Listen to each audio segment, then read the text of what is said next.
साथ आज वीरू किसी कारण से है नहीं, लेकिन मार्केट में शानदार तेज़ी और आज जो एक चीज़ बहुत अच्छी हुई, इनफैक्ट इस पूरे हफ्ते अश्ता एक चीज़ जो अच्छी हुई, हर दिन मार्केट ने सेटअप का रिस्पेक्ट किया। मंडे को सेटअप था कि आप वेट करिए डिक्लाइन खत्म होने का, कल सेटअप था कि जहां खुले वहां बाय करिए, और आज सेटअप था कि लेवल बेस्ड ट्रेडिंग और एक सपोर्ट जोन का वेट करिए, पहले घंटे में जो सपोर्ट लेवल मिलेगा वहां पर बाय करिए। दोनों के दोनों इंडेक्स एग्जैक्टली उस सपोर्ट जोन से और बाय जोन से घूमे, और अब दोनों के दोनों इंडेक्स पहले रेजिस्टेंस जोन के ऊपर और शायद इवन सेकंड रेजिस्टेंस जोन में जाने की तैयारी कर रहे हैं। और निफ्टी और निफ्टी बैंक दोनों बहुत क्रूशल रेजिस्टेंस पर हैं।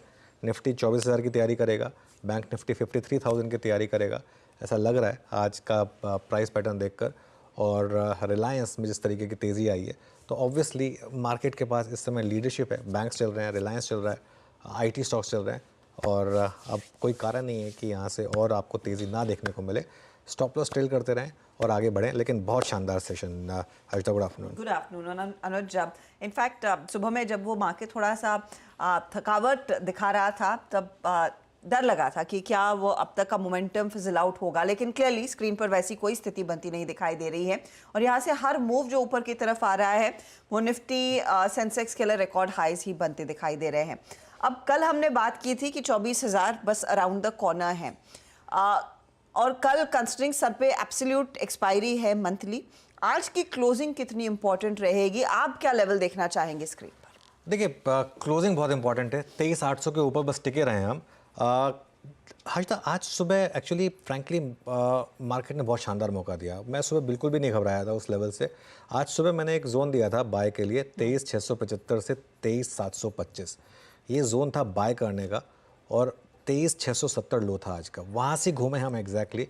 और मार्केट ने अच्छा खासा टाइम दिया आपको उस जोन में बाय करने का, और वहाँ से फिर एक शानदार तेज़ी आई। इसका मतलब क्या है, अब आप लॉन्ग रहें और स्टॉप लॉस आपका हो जाएगा 23,670। देखिए, परसों 23,350 लो था, वो स्टॉप था। कल 23,560 की बात हुई थी, 23,560 स्टॉप बन गया था। अब लॉन्ग में आपका स्टॉप लॉस 23,670। ये मार्केट हर्षदा बहुत सिंपल है, पिछले दिन के लो को आप स्टॉप लॉस बनाते रहें और ट्रेल करते रहें। ये ट्रेंडिंग मार्केट है, किसी न किसी एक दिन जाके मार्केट अपने आप आपको उस लॉन्ग पोजीशन से बाहर निकाल देगा।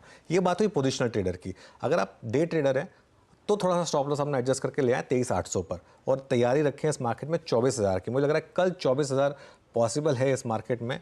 आज जहां भी मार्केट बंद हो आपको लॉन्ग ही लेके जाना है। वो खैर हम बाद में जब BTST की बात करेंगे तब उस पर आएंगे, लेकिन लॉन्ग ही कैरी करना है आपको। और जब सुबह भी कह रहा था कि शॉर्ट करना छोड़ दीजिए, सोचना ही पाप है उसके बारे में, क्योंकि मार्केट इतनी ज़बरदस्त तेज़ी में है। अब आइए बैंक निफ्टी पर। बैंक निफ्टी ने आज जो सुबह बाय जोन था उससे थोड़ा नीचे गया, प्लस एड जोन में भी गया, लेकिन 52,452 52,600 का जोन मैंने सजेस्ट किया था, और आज का लो था 52,374। अगेन उसने भी रिस्पेक्ट किया उस जोन को। यहाँ पर भी मुझे लग रहा है लॉन्ग रहें और अपना स्टॉप लॉस आप ट्रेल कर लें 52,800 पर। देखिए, बैंक निफ्टी में स्ट्रैटेजी थोड़ी डिफरेंट रखनी पड़ेगी, क्योंकि बैंक निफ्टी में अगर आप डे लो का स्टॉप लॉस रखेंगे तो वो बहुत डीप हो जाएगा, क्योंकि जिस तरीके के बैंक निफ्टी मूव आ रहे हैं। तो इसके लिए अब 52,800 पर अपना स्टॉप लॉस ले आएँ। एज लॉन्ग एज उसके ऊपर बंद हो रहा है कोई दिक्कत नहीं है। आज एक्सपायरी है बैंक निफ्टी की, 53,000 53,200 भी पॉसिबल है बैंक निफ्टी में।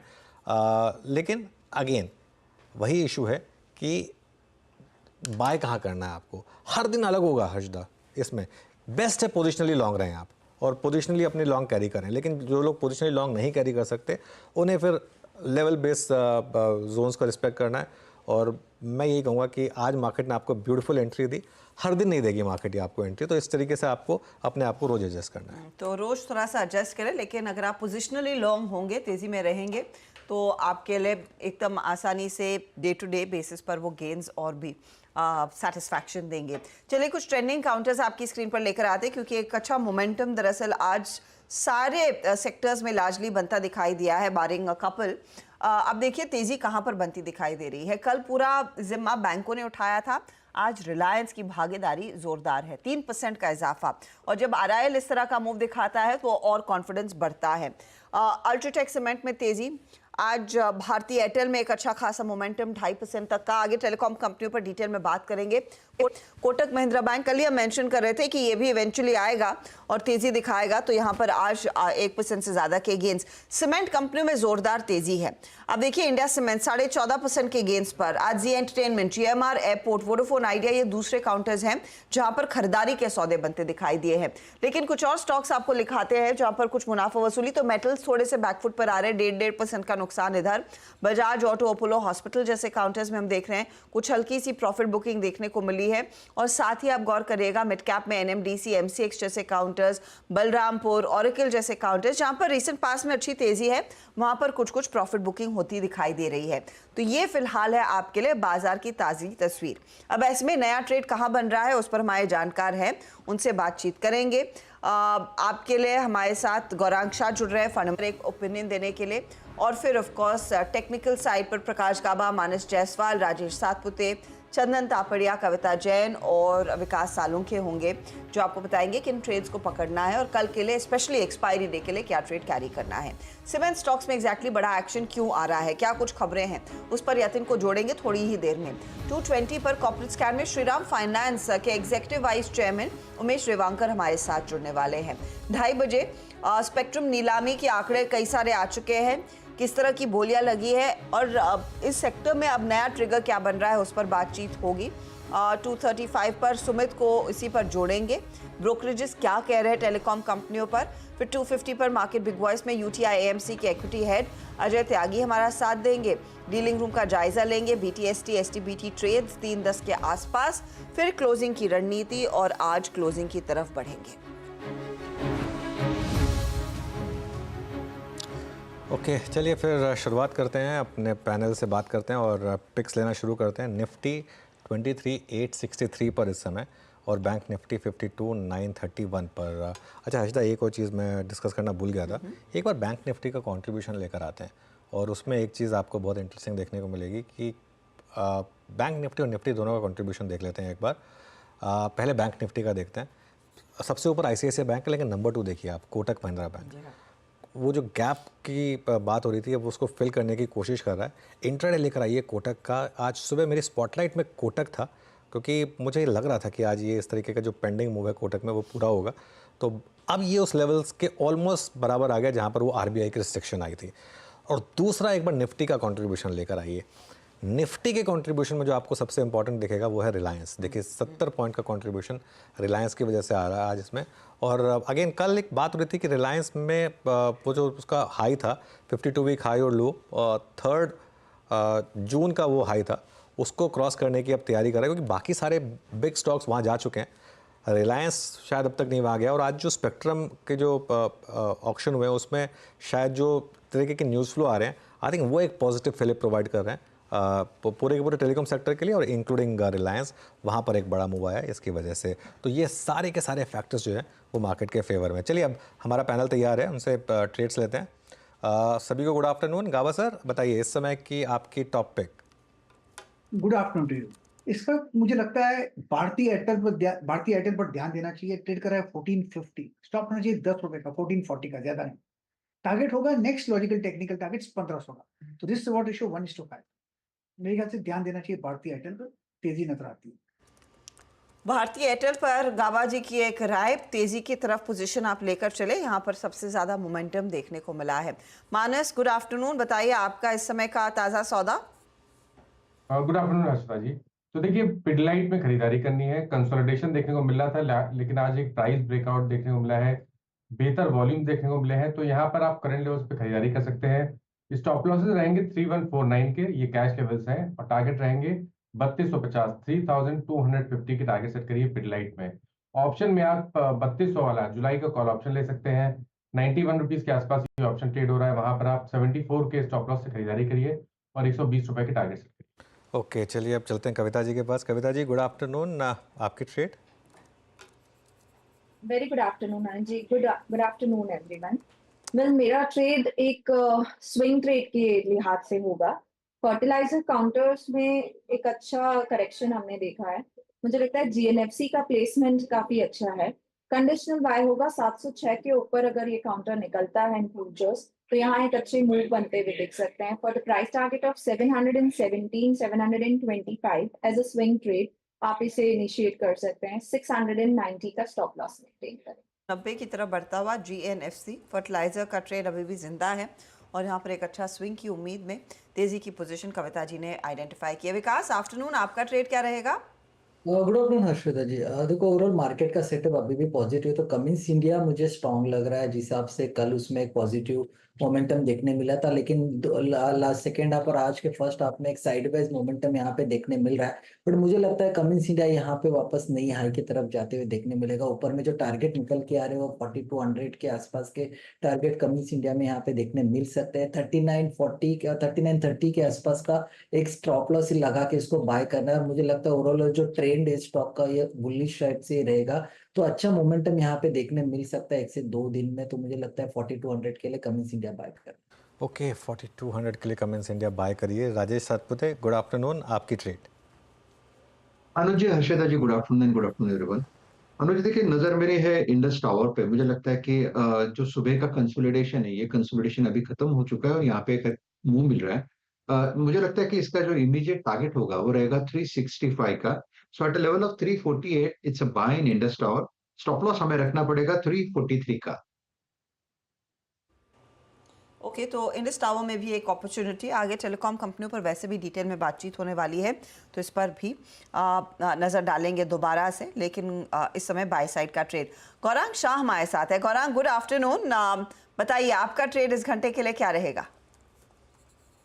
धन्यवाद हर्षिता, आपका सभी को प्रणाम और शुभ दिन हमारे तरफ से। तो विकल्प के रूप में वही नाम हमारे ध्यान में था जिसका जिक्र हमारे अनुज भाई ने किया प्रोग्राम की शुरुआत में, कोटक महिंद्रा बैंक।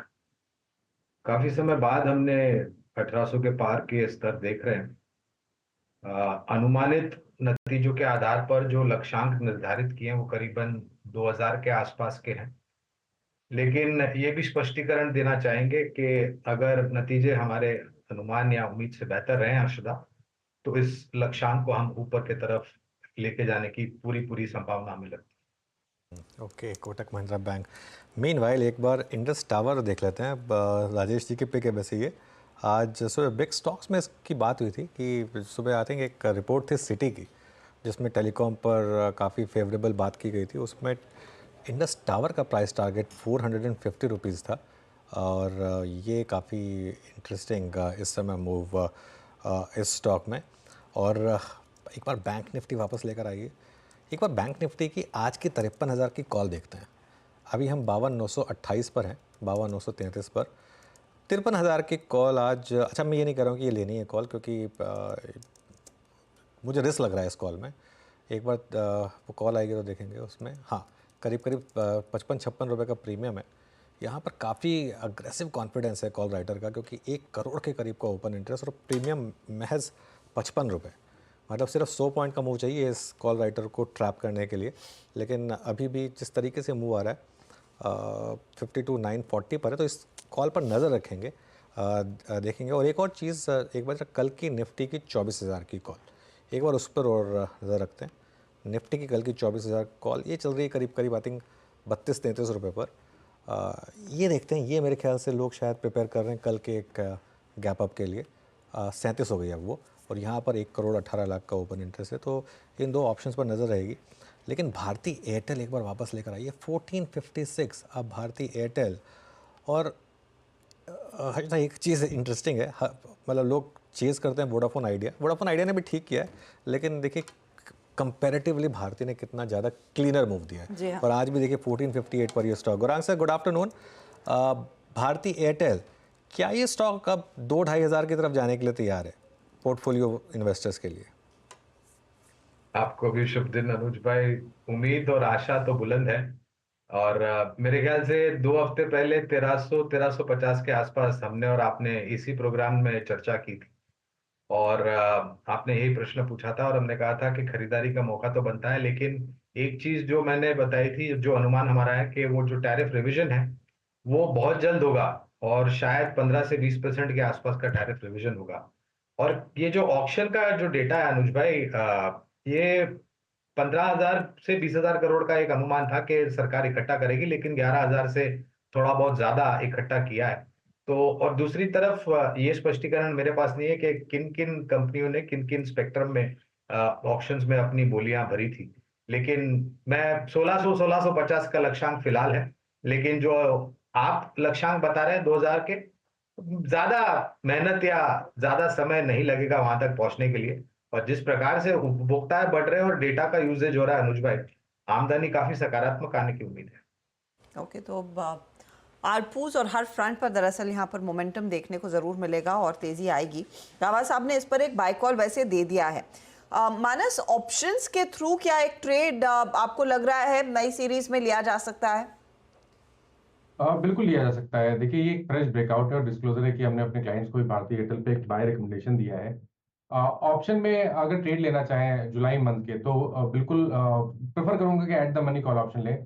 तो भारतीय एयरटेल का जो 1460 का कॉल ऑप्शन 50 रुपए पे ट्रेड हो रहा है, वहां पर आपको 34 रुपए 34 रुपीज के स्टॉप लॉस से खरीदारी करनी है। इस ऑप्शन में आपको 85 से 95 तक के टारगेट देखने को मिल सकते हैं। ओके, तो ये एक इंटरेस्टिंग ट्रेड। 1460 का कॉल वैसे है 50 पर, लेकिन 85 और 95 की बात हो रही है, एक अच्छा खासा मोमेंटम। अब अनुज, इनफैक्ट असीम कुछ ही देर में जुड़ेंगे और वो डेटा पॉइंट सामने रखने वाले हैं कि किसने कितना पैसा खर्च किया है। लेकिन एक जो चीज़ उनके डिटेल से निकल कर आ रही थी कि कंपनियों ने इतना अग्रेसिवली बिड नहीं किया, बिल्कुल। यानी कि थोड़ा सा संयम बरत रहे हैं। आई थिंक हर्षदा, मैं एक चीज़ और कहूँगा। एक रिपोर्ट में पढ़ रहा था, उसमें ये भी लिखा था कि शायद एक थोड़ा सा एक फ्रेंडली मैच टाइप का अब यहाँ से हो सकता है। बिकॉज देखिए, एक चीज़ आप समझ लीजिए, गवर्नमेंट को भी एक चीज़ तो रियलाइज़ हो गई है कि आपको एटलीस्ट 3 टेलीकॉम प्लेयर्स तो चाहिए, ठीक है। और एजीआर की वो जो रूलिंग थी, उसने किस तरीके से सेक्टर की कमर तोड़ दी थी, ये सबके माइंड में फ्रेश है। तो इसके लिए ऐसा कुछ दोबारा ना हो, इस चीज़ की ज़रूरत है। और एक समय पर हमारे देश में 10 टेलीकॉम कंपनियाँ हुआ करती थी, और अगर 2 ही रह जाएंगी तो फिर वो इवेंचुअली जाके कस्टमर के लिए बहुत नेगेटिव है। क्योंकि अगर 3 फुल फ्लेज कंपनियां हैं तो एटलीस्ट फिर भी टैरिफ हाइक्स तो होंगे, देखिए। लेकिन टैरिफ हाइक फिर भी एकदम से बेतहाशा नहीं होंगे अगर 3 प्लेयर हैं। तो अगर 2 ही प्लेयर हैं तो टैरिफ हाइक भी फिर नॉन स्टॉप होंगे। तो इसके लिए तो ये मेरे ख्याल से थोड़ा सरकार की तरफ से भी नज रहा होगा कि बहुत ज़्यादा आपको अग्रेसिव बोली लगाने की भी ज़रूरत नहीं है शायद। और थोड़ा कंपनियों ने खुद भी सोचा होगा कि नहीं, बहुत ज़्यादा बोली हम नहीं लगाएंगे। और थोड़ी आपस में भी मेरे को लगता है कि अंडरस्टैंडिंग रही होगी। जी हाँ, कि देखिए अब सबको एक साथ मिलकर सेक्टर में काम करना है, तो आप उस हिसाब से काम करिए। और यही होना चाहिए मेरे ख्याल से एक हमारे जैसे देश में, जिसमें एक ये टेलीकॉम इतना बड़ा सेक्टर है, सबका फ़ायदा हो, मतलब शेयर होल्डर्स का फ़ायदा हो, सरकार का फ़ायदा हो, कॉमन मैन का फ़ायदा हो, सबका फ़ायदा हो। उसके लिए यही प्राइसिंग ठीक थी और यही मार्केट ने आई थिंक आज इसको पॉजिटिवली लिया, जिस तरीके से ये स्टॉक्स भागे। तो भारती ऑफ कोर्स एक बहुत तगड़ा प्ले उभर कर आया है, लेकिन इस सब के बीच में आप रिलायंस और जियो जितनी अग्रेसिवली अपने फुटप्रिंट को बढ़ाता हुआ दिखाई दिया है, उसको इग्नोर नहीं कर सकते। तो इसी मोड पर इनफैक्ट रिलायंस इंडस्ट्रीज पर भी पर्सपेक्टिव लेकर आते हैं। राजेश सातपुते जी, आपने इंडस टावर पिक किया। अब रिलायंस में ऑफ कोर्स ऑयल बिजनेस है, आपका टेलीकॉम बिजनेस है, रिटेल बिजनेस अलग है। फटाफट से अगर एक बताइए, ये 3000 के लेवल्स पर अब RIL ट्रेड करता हुआ डे हाई पर है। नया ट्रेड अगर इसमें कोई ले रहा है तो कितनी और तेजी के दरवाजे खुल रहे हैं? प्रशांत जी, अगर रिलायंस का चार्ट देखें तो जो इसका इमीडिएट रेजिस्टेंस आएगा, वो इसका रिसेंट हाई है करीबन 3045 से लेकर 3050। मुझे लगता है ये रेंज होगी। ऑब्वियसली 3000 के आसपास थोड़ा चैलेंजेस होंगे जहाँ पे कॉल राइटर थोड़ा एक्टिव होते हैं, लेकिन चार्ट देख के लगता है कि ये मोमेंटम जारी रहेगा। तो जिन्हें लॉन्ग करना है एट दिस लेवल, तो इसका स्ट्रक्चर थोड़ा इस तरह से बनेगा। It's a buy about 3000, stop loss will be at 2970, और जैसे कि मैंने कहा टारगेट का रेंज होगा 3050 का। ओके, तो 3050 नियर टर्म में टारगेट्स आते हुए दिखाई दे रहे हैं, और ये स्टॉक इनफैक्ट रेडार पर रहेगा। दरअसल इस समय सुमित भी हमारे साथ स्टूडियो में जुड़ रहे हैं। एक रिपोर्ट आई और वहाँ पर यही उल्लेख किया गया है कि किन किन फैक्टर्स के चलते दरअसल इन टेलीकॉम काउंटर्स में अब नया मूव आता दिखाई देगा। सुमित को जोड़ लेते हैं, तब तक असीम भी आ जाएंगे वो ताज़ा अपडेट के साथ। सुमित, बताइए वो रिपोर्ट क्या कह रही है? देखिए, एक सिटी की रिपोर्ट आई है और बहुत पॉजिटिव नोट के साथ उन्होंने रिपोर्ट दी है, जहां पर भारतीय एयरटेल में खरीदारी की राय है। करीब 1520 रुपए के टारगेट्स के लिए उन्होंने खरीदारी करे चलने की राय भारतीय एयरटेल में रखी है। उन्होंने ये भी मेंशन किया कि इंडस टावर में भी आप खरीदारी कर सकते हैं। करीब 450 रुपये के टारगेट्स के लिए यहाँ पे खरीदारी करें, चलने की राय है। वोडाफोन आइडिया पर न्यूट्रल रखा है, लेकिन 15 रुपये के आसपास का है, और बुल केस में उन्होंने 25 रुपये के टारगेट्स यहाँ पर रखे हैं वोडाफोन आइडिया को लेकर। उनका ये कहना है कि दूसरी छमाही में कई सारे जो इनके क्रूशल ट्रिगर्स हैं। पहला, दूसरी छमाही में शायद टैरिफ हाइक हो सकता है, जिसकी पॉसिबिलिटी एंटीक भी पहले एक बार जता चुका है कि शायद जुलाई के फर्स्ट वीक से ही यहाँ पर टैरिफ हाइक होता हुआ दिखाई पड़े। 5G मोनेटाइजेशन की रफ्तार और ज़्यादा बेहतर होते हुए दिखाई पड़ सकती है। वोडाफोन आइडिया ने वैसे भी सैमसंग के साथ एक करार किया है, खासतौर से 5G कारोबार के विस्तार को लेकर। वोडाफोन आइडिया का कैपेक्स रिवाइवल की बातचीत है, स्पेशली FPO के बाद जो कंपनी को रकम मिली है उससे फर्दर एक्सपेंशन और बेटर होता हुआ दिखाई पड़ सकता है। और इंडस टावर की ओर से वापस डिविडेंड जो है वो थोड़ा और पिकअप कर सकता है, और इनके AGR के केसेस के अंदर भी थोड़ा सा और इंप्रूवमेंट आता हुआ दिखाई पड़ सकता है। तो मल्टीपल टेलविंड इस सेक्टर के लिए अब काम करेंगे, जो कि second half of financial year से होंगे, और इसीलिए उन्होंने भारतीय एयरटेल में लॉन्ग, इंडस टावर में लॉन्ग और वोडाफोन आइडिया में बुल केस में 25 रुपये के टारगेट्स के लिए खरीदारी की राय दी है। ओके, तो ये फिलहाल आपके लिए वो ब्रोकरेज व्यूज। अब असीम को जोड़ लेते हैं, क्योंकि 7 राउंड्स स्पेक्ट्रम की नीलामी के बाद क्या अपडेट्स आ रहे हैं उस पर और उल्लेख करेंगे। असीम बताइए, आज की ताज़ा डिटेल क्या है? हर्षिता, स्पेक्ट्रम की नीलामी खत्म हो चुकी है। 2 दिन ये नीलामी चली और कुल 7 राउंड इसमें देखने को मिले, और 7 राउंड के बाद सरकार का रिवेन्यू करीबन 11,340 करोड़ रुपए के आसपास का रहा। अभी इसकी पूरी फाइनल डिटेल्स ऑफिशियली आनी बाकी है, लेकिन नीलामी ऑलरेडी खत्म हो चुकी है। थोड़ी देर में हो सकता है सरकार इसको लेकर के एक प्रेस रिलीज जारी करे और बताए कि क्या क्या रहा और किसने कितना स्पेक्ट्रम खरीदा। सरकार को ये अनुमान था कि इस स्पेक्ट्रम नीलामी में टेलीकॉम कंपनियां 15,000 से 20,000 करोड़ रुपए का स्पेक्ट्रम खरीदेगी, लेकिन उससे थोड़ा सा कम ही यहाँ पर कंपनियों की तरफ से बिडिंग देखने को मिली। 11,340 करोड़ रुपए के आसपास सरकार का रिवेन्यू सिमट करके रह गया। अगर मैं बात करूं तो जो हमें सोर्सेज बता रहे हैं, क्योंकि अभी कंपनियों ने ऑफिशियल जानकारी एक्सचेंज को भी देनी है, लेकिन जो हम सोर्सेज बता रहे हैं कि 8,000 से 9,000 करोड़ रुपए का स्पेक्ट्रम भारतीय एयरटेल ने खरीदा इस स्पेक्ट्रम नीलामी में हो सकता है, जबकि रिलायंस जियो ने 1,000 करोड़ रुपए का स्पेक्ट्रम खरीदा हो सकता है। वोडाफोन आइडिया ने अपने 2 पॉकेट्स में 1,000 करोड़ से लेकर के 1,200 करोड़ रुपए तक का स्पेक्ट्रम खरीदा हो सकता है। तो फाइनल ऑफिशियल जानकारी अभी थोड़ी सी आएगी, लेकिन ये हमें सोर्सेज इंडिकेट करें कि इन कंपनियों ने इतनी स्पेंडिंग यहाँ पर अपनी नीलामी में की है। तो ये कह सकते हैं कि जिस तरह से काफी एंटिसिपेशन थी इस ऑक्शंस को लेकर के, वो पूरी नहीं हुई। सरकार ने 96,000 करोड़ रुपए का स्पेक्ट्रम यहाँ पर रखा था, उसमें से मात्र 11,000 करोड़ रुपए का स्पेक्ट्रम बिका है। शुक्रिया आप असीम। तो सिर्फ 11,000 करोड़ का स्पेक्ट्रम, तो थोड़ा सा आप आराम से, तसल्ली से सोच कर ही कुछ ही सर्कल्स में जहां पर टेलीकॉम कंपनियों को ज़रूरत थी शायद बोलियां लगाई गई हैं। अच्छा, RIL, इंडस टावर सबकी बात होगी, एक वोडाफोन रह गया। अनु, जब वोडाफोन को लेकर कंसिडरिंग ये सबसे बड़ा एक्टिव ट्रेड था और लोगों ने डिसेंट पैसा बना लिया है, अब 18 के आसपास कुछ इंटरेस्टिंग दिख रहा है स्क्रीन पर, या फिर जो खपना था हो चुका? नहीं हर्षिता, देखिए क्या है, वोडाफोन एक ऑप्शन प्ले है बेसिकली। 12 रुपए से ये चीज़ हो रही है कि ऑप्शन प्ले है, या तो ये आपको 50-60 का रेट दिखाएगा या फिर आपको वापस 10-11 पे ले जाएगा। इसमें इशू क्या है, GQG ने जो इन्वेस्टिंग की थी वहाँ से कॉन्फिडेंस बढ़ा था, और अब ये भी इन्वेस्ट कर रहे हैं ऑब्वियसली। एक चीज़ तो क्लियर हो गई है, कुमार मंगलम बिरला की जो बॉडी लैंग्वेज थी, आप आई थिंक 3 साल पहले का उनका एक इंटरव्यू सुनिए, आई थिंक हमारे सिस्टर चैनल पे था, जिसमें उन्होंने गिव अप कर दिया था कि बस ये अब अगर ये Vodafone Idea has to die it dies, वो उन्होंने ये बात बोली थी। और अब ये आई थिंक इसमें सबसे ज़्यादा कॉन्फिडेंस उस दिन आया था जिस दिन FPO की लिस्टिंग हुई, तो मैंने ये बात कही थी। FPO की लिस्टिंग में कुमार मंगलम बिरला खुद थे, वो सबसे बड़ा एक कॉन्फिडेंस फैक्टर दिखा रहा था कि नहीं ये क्लियरली तैयार है कि यहाँ पर रिवाइवल करना है। इसमें कितनी चीज़ें हो रही हैं, देखिए वोडाफोन पैसे डाल रहा है, सरकार एक वेवर देने को तैयार हो रही है इनको, GQG जैसा इन्वेस्टर आ रहा है यहाँ पर, ये एक पॉजिटिव चीज़ है। और एक और जो पॉजिटिव, हाँ, बाकी जो इनके वेंडर्स वगैरह थे उनके साथ जो एग्जिस्टिंग डेट है उनको कन्वर्ट किया जा रहा है इक्विटी में, क्योंकि हर किसी को लग रहा है कि नहीं यहाँ इक्विटी में पैसा बन जाएगा। तो ये बेसिकली ये वो वाला गेम है। मेरा भी अभी भी बहुत क्लियर है, अगर आप कंजर्वेटिव इन्वेस्टर हैं भारतीय एयरटेल, अगर आप बहुत ज़्यादा अग्रेशन में हैं और अगर इस तरीके की वॉलेटिलिटी ले सकते हैं तो फिर वोडाफोन इनफैक्ट वो एक जोकर का रोल प्ले कर सकता है कि यहाँ पर अगर चलेगा तो अच्छा चलेगा और काफ़ी तगड़ी हरकत आती हुई दिखाई दे सकती है। आज वैसे अच्छा मोमेंटम बाकी स्टॉक्स के साथ इसमें बना है, लेकिन मोमेंटम की बात कर रहे हैं तो एक और पॉकेट आपकी स्क्रीन पर लेकर आएंगे। सीमेंट काउंटर्स, जोरदार एक्शन देखने को मिला। इनफैक्ट वायदे बाजार का वो टॉप ट्रेड आपने देखा होगा, इंडिया सीमेंट 14.5% तक के गेन्स बनते यहाँ पर दिखाई दिए हैं। अब यहाँ पर एग्जैक्टली क्या कुछ हो रहा है, क्या ट्रिगर पॉइंट्स है, क्यों इतनी तेजी आई है? यतिन हमारे साथ जुड़ गए हैं। यतिन बताइए, ये अचानक इन सीमेंट स्टॉक्स में आग सी लग गई है। बिल्कुल आग सी लग गई और देखिए कंसोलिडेशन का माहौल जो है अभी बनता हुआ नज़र पड़ रहा है। जब अदानी सीमेंट की जो कंपनी है अंबुजा, उन्होंने पेना सीमेंट का 10 मिलियन टन का अनाउंसमेंट किया, कुल मिला के ये 14 मिलियन टन की जो एक्विजिशन है उससे कंसोलिडेशन होगा और क्लियर फोकस अब साउथ बेस्ड सीमेंट कंपनीज पे आता हुआ नज़र पड़ रहा है, क्योंकि ये बड़ा एक्विजिशन अदानी ग्रुप ने किया है साउथ मार्केट्स में। इसके पहले सांगी सीमेंट जो किया था वो वेस्ट मार्केट में था।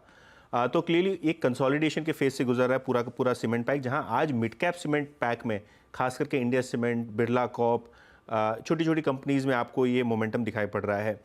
इसके अलावा बजट नुक एंड कॉर्नर पे है, सरकार हाउसिंग के बारे में बात कर रही है, रूरल हाउसिंग के बारे में बात कर रही है, अफोर्डेबल हाउसिंग के बारे में बात कर रही है, रियल एस्टेट का बूम भी है, तो ऑब्वियसली वो एक बड़ा सपोर्ट जोन आपको दिखाई पड़ेगा सीमेंट डिमांड को लेके।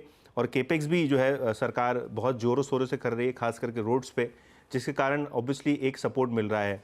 ऑब्वियसली अगर हम पेट कोक प्राइसेस की बात करें, ट्रांसपोर्टेशन फ्यूल कॉस्ट की बात करें, तो यहाँ भी सीमेंट कंपनियों के लिए राहत है, क्योंकि एक बल्क पोर्शन के कॉस्ट का लगभग 33 से 40% के आसपास जो है वो एनर्जी कॉस्ट और ट्रांसपोर्टेशन कॉस्ट होता है। इसके अलावा अगर हम डैम कैपिटल की रीसेंट रिपोर्ट देखें सीमेंट प्राइसेस पे, तो कंसोलिडेट हो रहे हैं सीमेंट के प्राइसेस।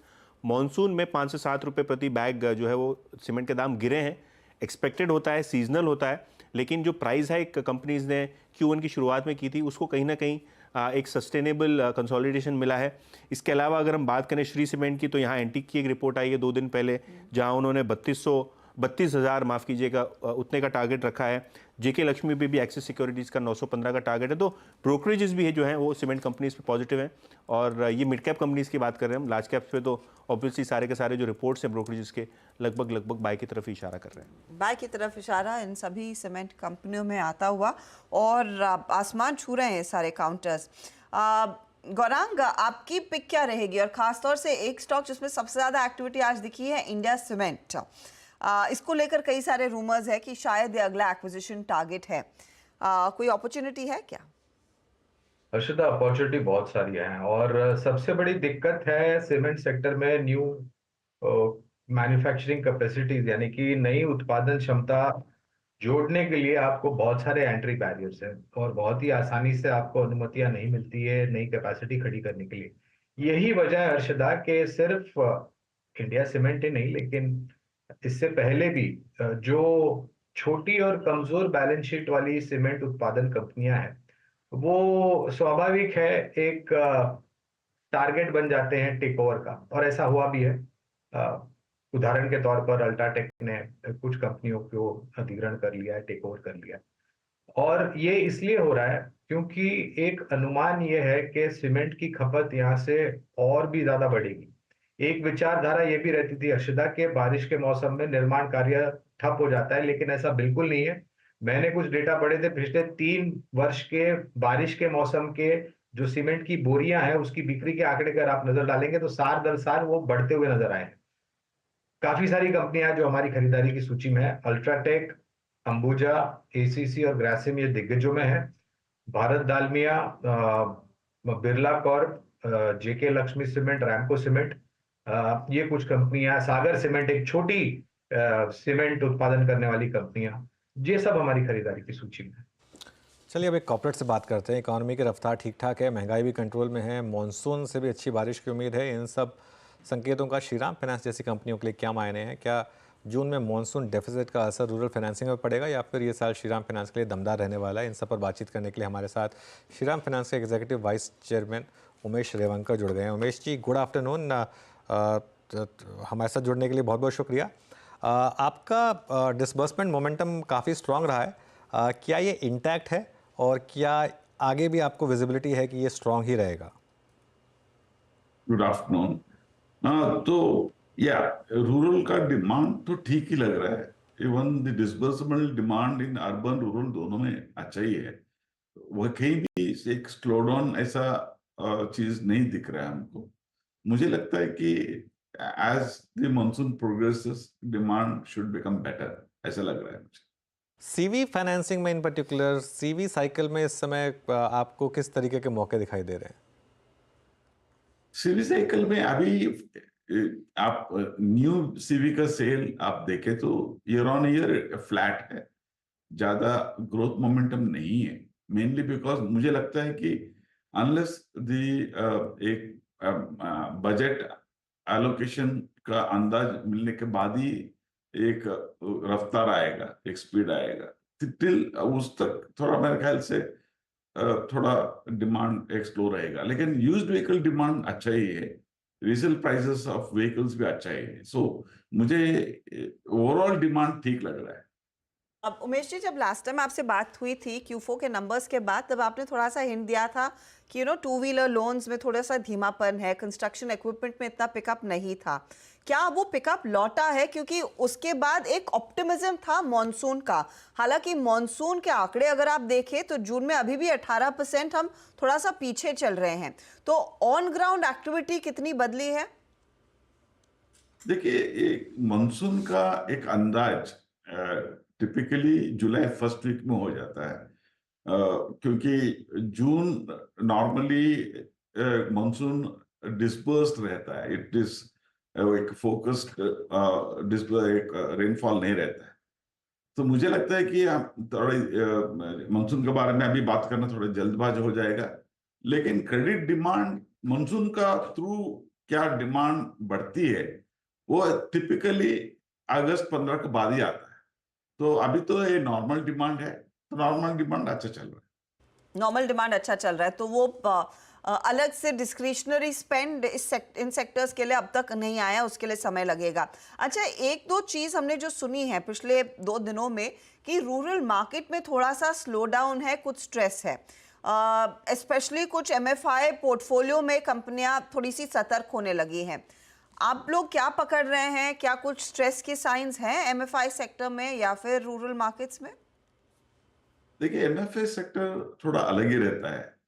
तो नॉर्मली टिपिकल NBFC सेक्टर का लेंडिंग अगेंस्ट एसेट रहता है, इधर ट्रैक्टर, व्हीकल, टू व्हीलर, ऐसा एक it's for different purpose and different application.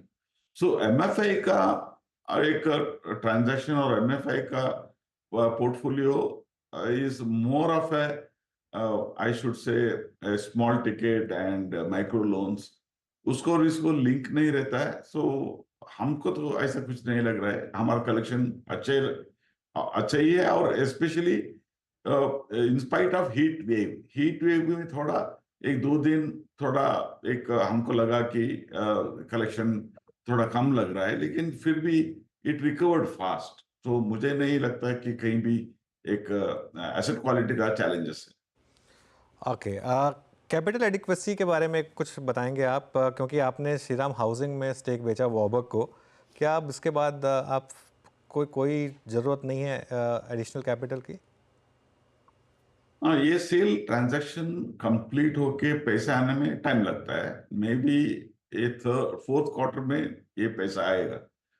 ये आने के बाद हमको तो कैपिटल एडिक्वेसी का प्रेशर नहीं है, क्योंकि we are at 19.5 now.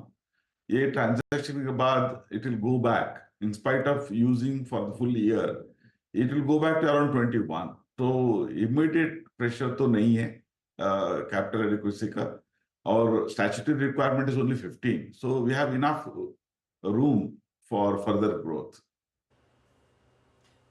And एक और अगर मुझे अंदाजा दे सके फिर, क्योंकि आपने कहा कि द डिमांड इज इंटैक्ट, तो FY25 लार्जली आप क्या एंटिसिपेट कर रहे हैं? किस तरह की ग्रोथ देखने को मिल सकती है ओवरऑल लोन डिमांड में, और आप जो एसेट्स हैंडल करते हैं उनमें भी? हमने एक गाइडेंस दिया था 15% AUM ग्रोथ को, हम वही डायरेक्शन में जा रहे हैं। मुझे लगता है कि हम वेरी कंफर्टेबली एक 15% AUM ग्रोथ हम रीच करेंगे, लेकिन बॉटम लाइन ग्रोथ थोड़ा अच्छा रहेगा। Bottom line growth will be better than the top line. और एक चीज है कि recently even the government and RBI both are talking about 8% GDP growth. If India is going towards 8% GDP growth, then our growth will be much better than the 15%. All right, बहुत बहुत शुक्रिया रेवंकर sir, आप हमारे साथ जुड़े और हमसे बात की इसके लिए। श्रीराम फाइनेंस के मैनेजमेंट से बात होती हुई। गौरांग जी, श्रीराम फाइनेंस एक वन वे रैली रही है इस स्टॉक में पिछले एक साल में। आई थिंक 1800 से वो रैली शुरू हुई थी और अब 3000 के करीब ये स्टॉक इस समय 1700 से इनफैक्ट। क्या व्यू है इस पर? अनुज भाई, बने रहने की राय होगी पहले तो। और पिछले मेरे ख्याल से 2-3 महीने में अगर आप रुझान देखें तो बहुत ही शानदार, और पिछले 10-15 दिनों में तो मेरे ख्याल से एक आउट परफॉर्मिंग स्टॉक के रूप में उभरा हुआ है श्रीराम फाइनेंस। और जो टिप्पणियां अभी कारोबार को लेकर के उमेश जी कर रहे थे, और हमारा भी यही मानना है कि बहुत बड़ी अपॉर्चुनिटीज टायर 3 टायर 4 सिटीज और ग्रामीण और मध्यम ग्रामीण इलाकों में है। सिर्फ श्रीराम फाइनेंस के लिए नहीं, बल्कि वो जितनी भी कंपनियां जो ज्यादातर ग्रामीण क्षेत्र से जुड़ी हुई हैं। नया निवेश अगर आपको करना है अनुज भाई, तो ये थोड़ी बहुत दिक्कत की बात है, क्योंकि जिस प्रकार से ऊपर के स्तर है। तो मैं ये कहना चाहूंगा, पहले तो अगर पुराना निवेश है तो बने रहे, और अगर जोखिम झेलने की क्षमता आपके पास बहुत ही ऊपर की तरफ है तो जाकर के आप इस स्तर पर थोड़ा बहुत निवेश कीजिए, और फिर गिरावट आती है तो और जोड़ सकते। लेकिन ऋण की मांग अनुज भाई पूरे वित्तीय क्षेत्र के लिए बहुत ही शानदार तरीके से आगे बढ़ने की पूरी उम्मीद। ऋण की मांग वित्तीय क्षेत्र के लिए बढ़ रही है, डिमांड लोन ग्रोथ अच्छी है, यही क्रक्स है। काबा जी, ये चर्चा सुनते सुनते बजाज फाइनेंस की जान में जान आ रही, ये काउंटर भी थोड़ा सा अपनी चाल को सुधारने में लगा है।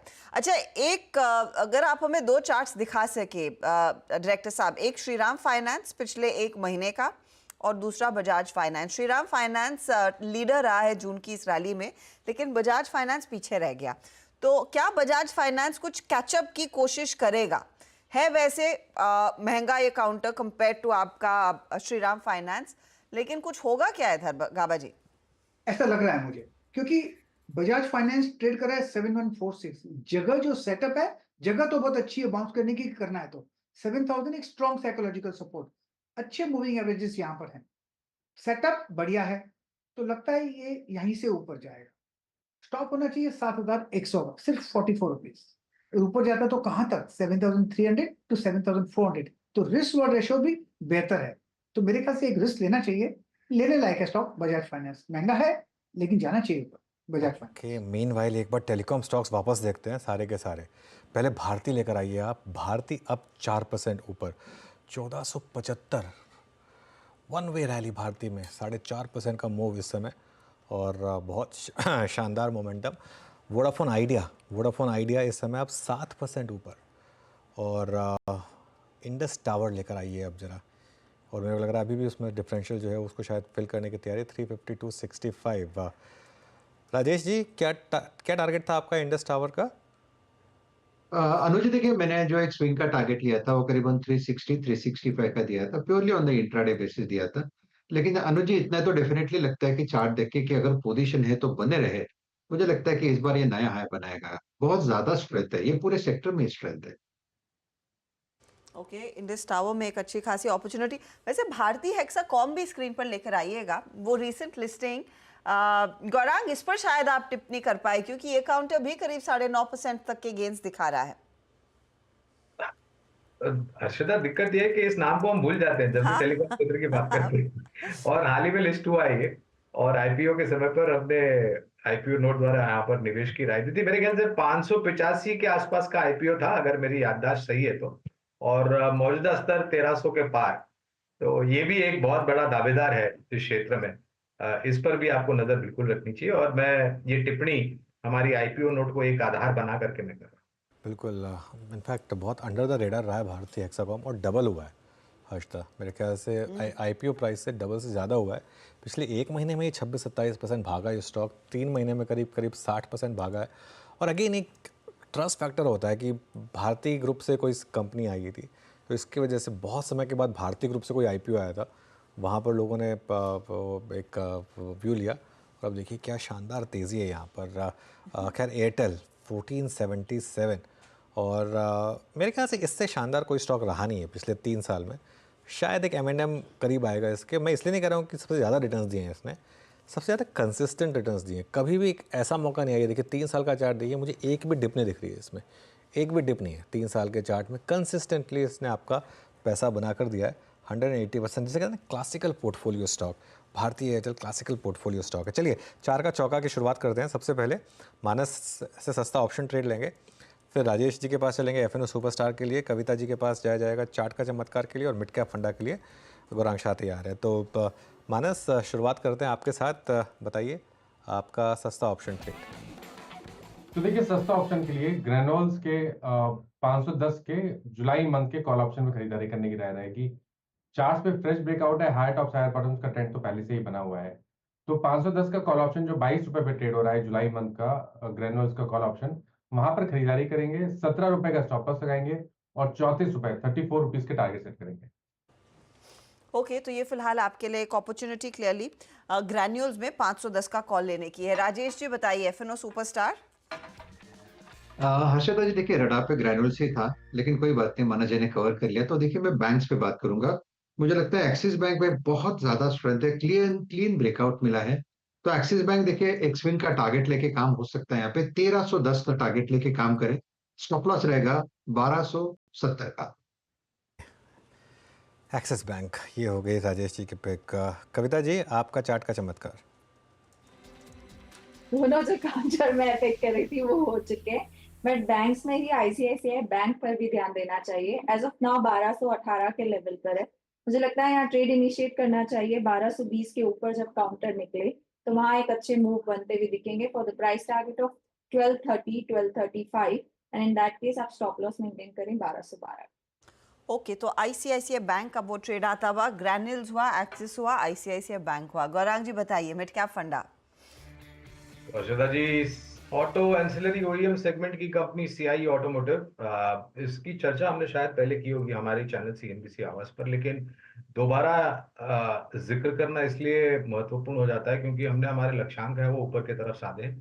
तो सीआई ऑटोमोटिव में अभी जो लक्ष्यांक निर्धारित किए, ये बहुत ही मैं मध्यम अवधि की बात कर रहा हूँ, ज्यादा लंबी अवधि की बात नहीं है। 660 के लक्ष्यांक सीआई ऑटोमोटिव में निर्धारित किए, और हमारा अनुमान, गणित और समझ तीनों का अगर मैं आकलन करता हूं तो ये लक्ष्यांक और भी यहां से ऊपर की तरफ जाएंगे नतीजों के आधार पर।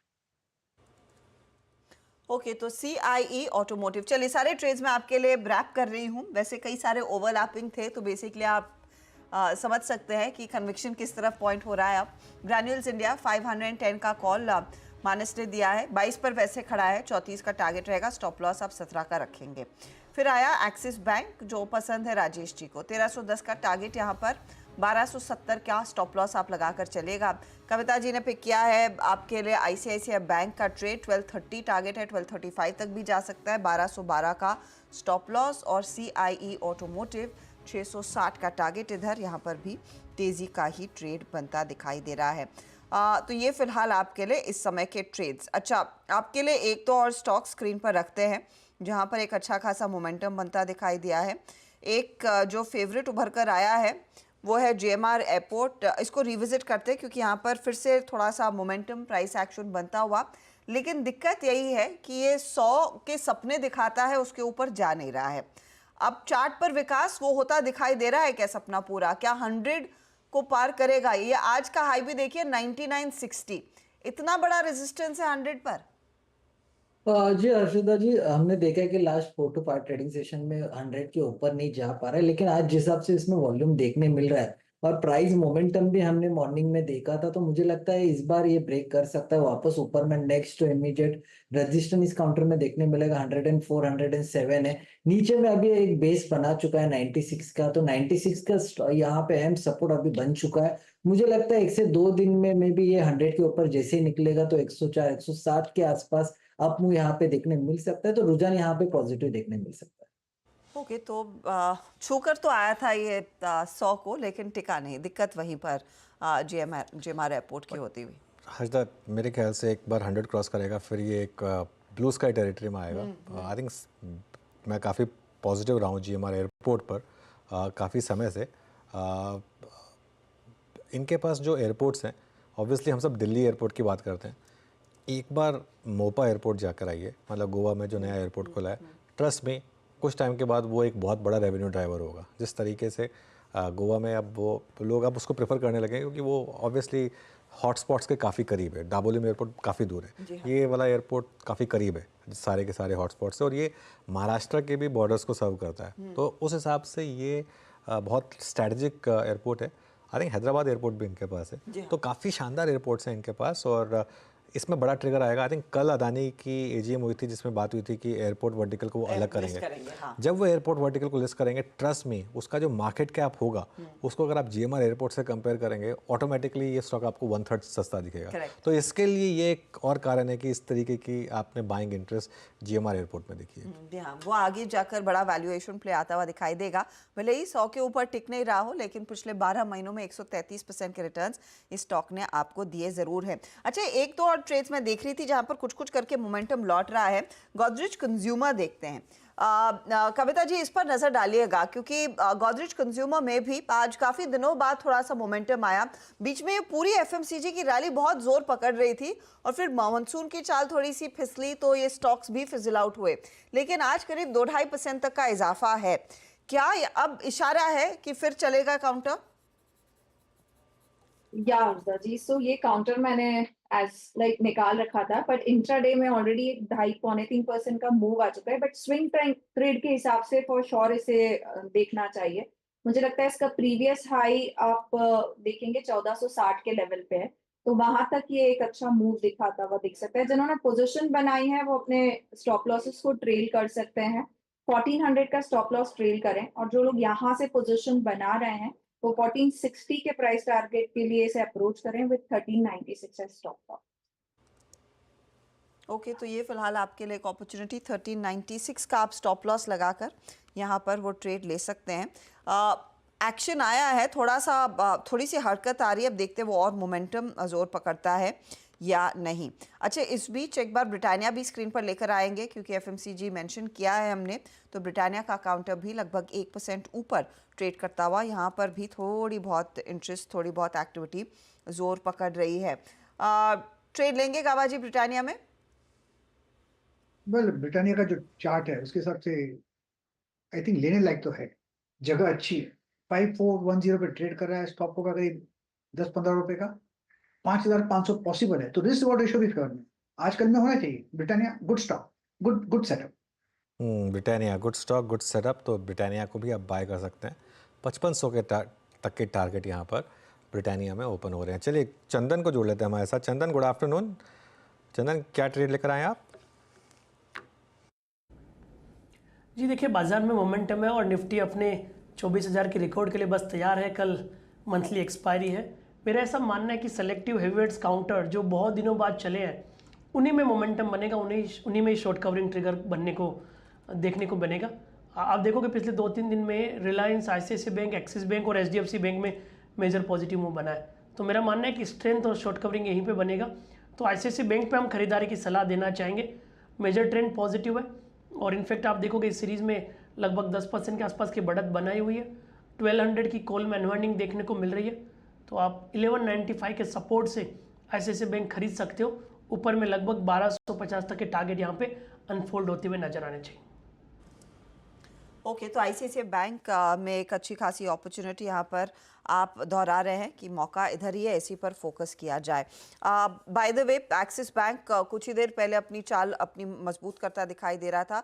अब 1288 के लेवल्स पर रिलायंस, बजाज फाइनेंस, ये सभी वो दिग्गज हैं जहाँ पर एक मोमेंटम देखने को मिलेगा। अनुज, जिस तरह से मार्केट की चाल रही है, अब देखिए जून के महीने में एटलीस्ट 4 तारीख को बिल्कुल नहीं लग रहा था वो लो देखकर कि हम 2500 पॉइंट की रिकवरी दिखाएं। वो बिल्कुल। देखिए हर्षिता, मैं एक चीज़ कहूँगा, मैंने उस दिन कही थी कि मार्केट आपको नया हाई दिखाएगा विद इन 3 मंथ्स।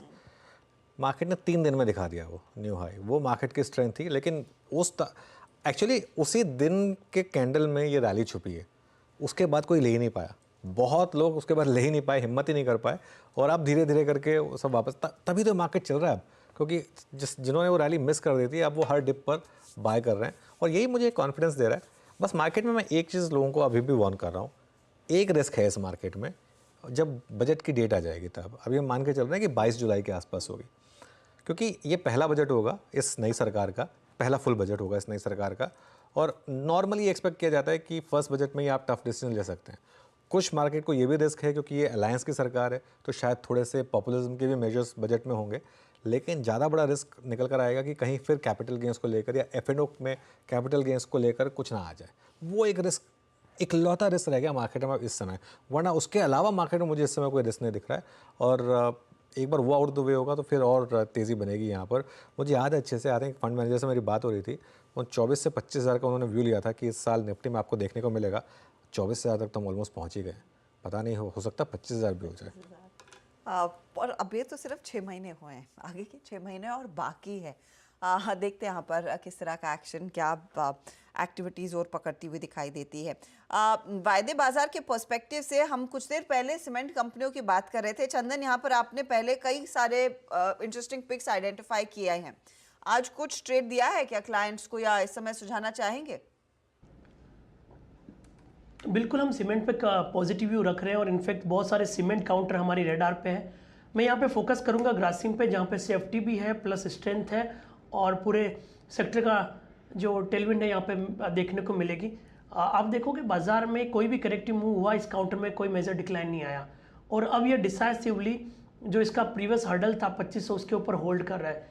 और कल मंथली एक्सपायरी है तो इसमें शॉर्ट कवरिंग ट्रिगर भी बनने चाहिए क्योंकि ये वॉल्यूम वेटेज एवरेज के ऊपर चल रहा है और लगातार पिछले 8-9 महीने से higher top higher bottom formation बन रहा है।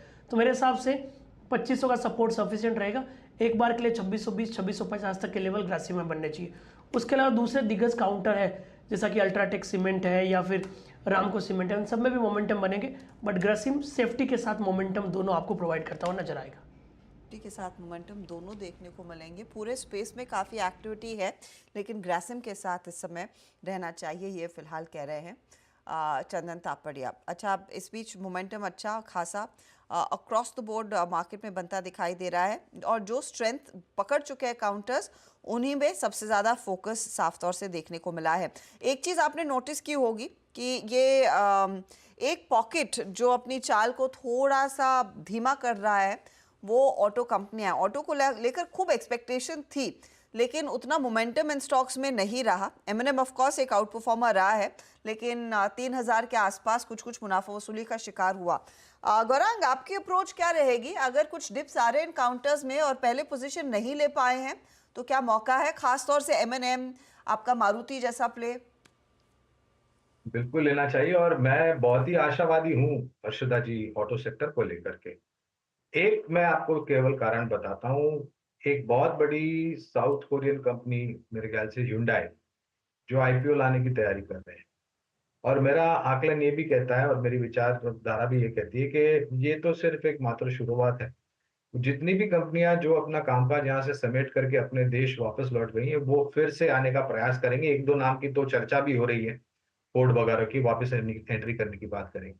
M&M, Tata Motors, Maruti, Bajaj auto, Eicher Motors, TVS Motors, hero MotoCorp, Ashok Leyland, एक कंपनी है जो कि अर्थ मूविंग इक्विपमेंट्स बनाती है, एस्कॉट्स, ये भी एक अच्छी कंपनी है। तो और एक दौर भी था अर्षदा जी, तो चले थे, तो थोड़ा बहुत रिट्रेस होने में कोई ताज्जुब नहीं होना चाहिए मेरे ख्याल से। अगर लंबी अवधि का नजरिया और मौका चूक गए जो आपका प्रश्न था, मेरे ख्याल से ये मौका है और अगर गिरावट थोड़ी बहुत और हावी होती है तो उसको आप खरीदारी का मौका समझ करके चलिए। ओके, मीनवाइल राजेश जी, आपका वो 360 का टारगेट इंडस टावर में ऑलमोस्ट हिट हुआ, 358 तक गए आप उसमें और 358 पर हिट करके अब थोड़ा सा कूल ऑफ हो रहे हैं 355 पर, लेकिन खैर वो ट्रेड बहुत ज़बरदस्त रही, शानदार स्क्रीन पर तेज़ी प्ले आउट हुई वो और शानदार मूव। चलिए एक छोटा सा ब्रेक ले लेते हैं।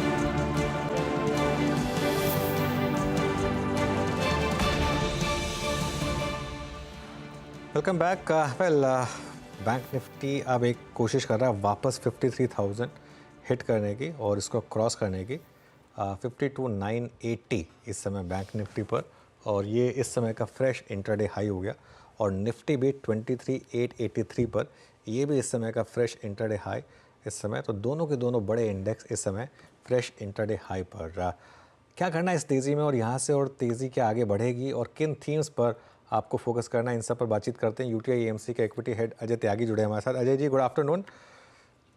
क्या क्या करें इस मार्केट में? बने रहें, ऐड करते रहें, सिप करते रहें, लमसम में बाय करते रहें, मतलब क्या? क्योंकि बिल्कुल वन वे मोमेंटम है मार्केट में। जी बिल्कुल, थोड़ा चौंका देने वाला मोमेंटम है बाज़ारों में। हमारी हिदायत यही है कि एसआईपी करते रहें, बने रहें। एक चीज़ जो मुझे लगता है बहुत सारे निवेशकों को अब तक समझ में आ गई होगी, जब वो पिछले 20 या 30 साल का चयन करते हैं भारतीय बाज़ारों का, कि बने रहना सबसे बढ़िया रणनीति साबित हुई है।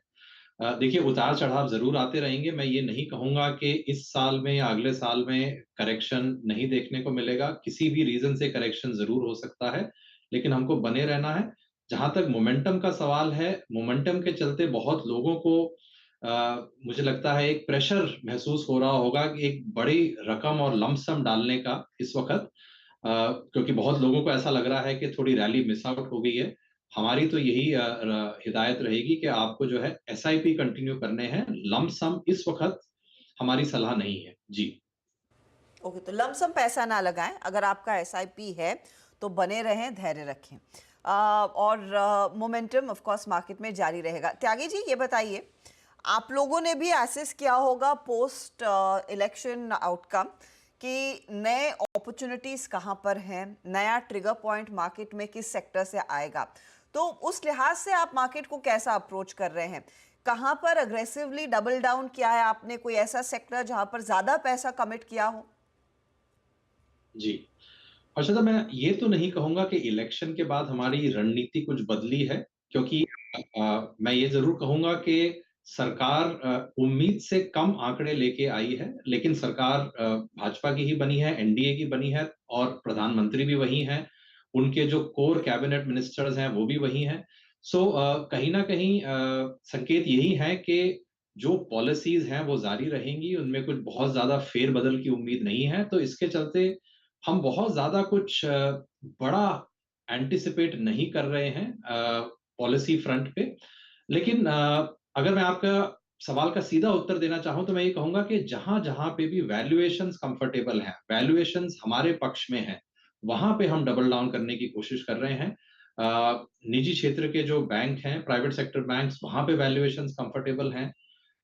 कंज्यूमर क्षेत्र के अंदर वैल्यूएशंस कंफर्टेबल है, और मैं ये ज़रूर कहूँगा कि शायद उम्मीद से कम जो नतीजे आए हैं, वो सरकार को वापस से चिंतित रखेंगे कि क्यों उनके आंकड़े थोड़े से कम आए। हो सकता है कि रूरल इंडिया में स्ट्रेस रहा हो सकता है कि हाउसहोल्ड्स में इन जनरल स्ट्रेस रहा हो, और इसके चलते बजट से उम्मीद यही है कि कहीं न कहीं कंजम्पशन एक थोड़ा-सा पुश दिया जाएगा।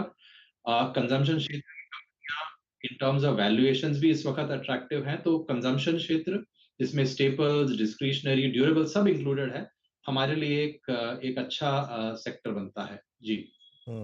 ओके, टेलीकॉम पर क्या व्यू है आपका? क्योंकि आज बहुत शानदार तेज़ी सारे के सारे टेलीकॉम स्टॉक्स में, और वो स्पेक्ट्रम ऑक्शन क्लियरली इसमें कंपनीज ने थोड़ा कंजर्वेटिव बिडिंग की है, और मार्केट एक एक्सपेक्टेशन भी लेके चल रहा है कि प्राइस हाइक, टैरिफ हाइक भी आएंगी। यहाँ पर क्या व्यू होगा आपका?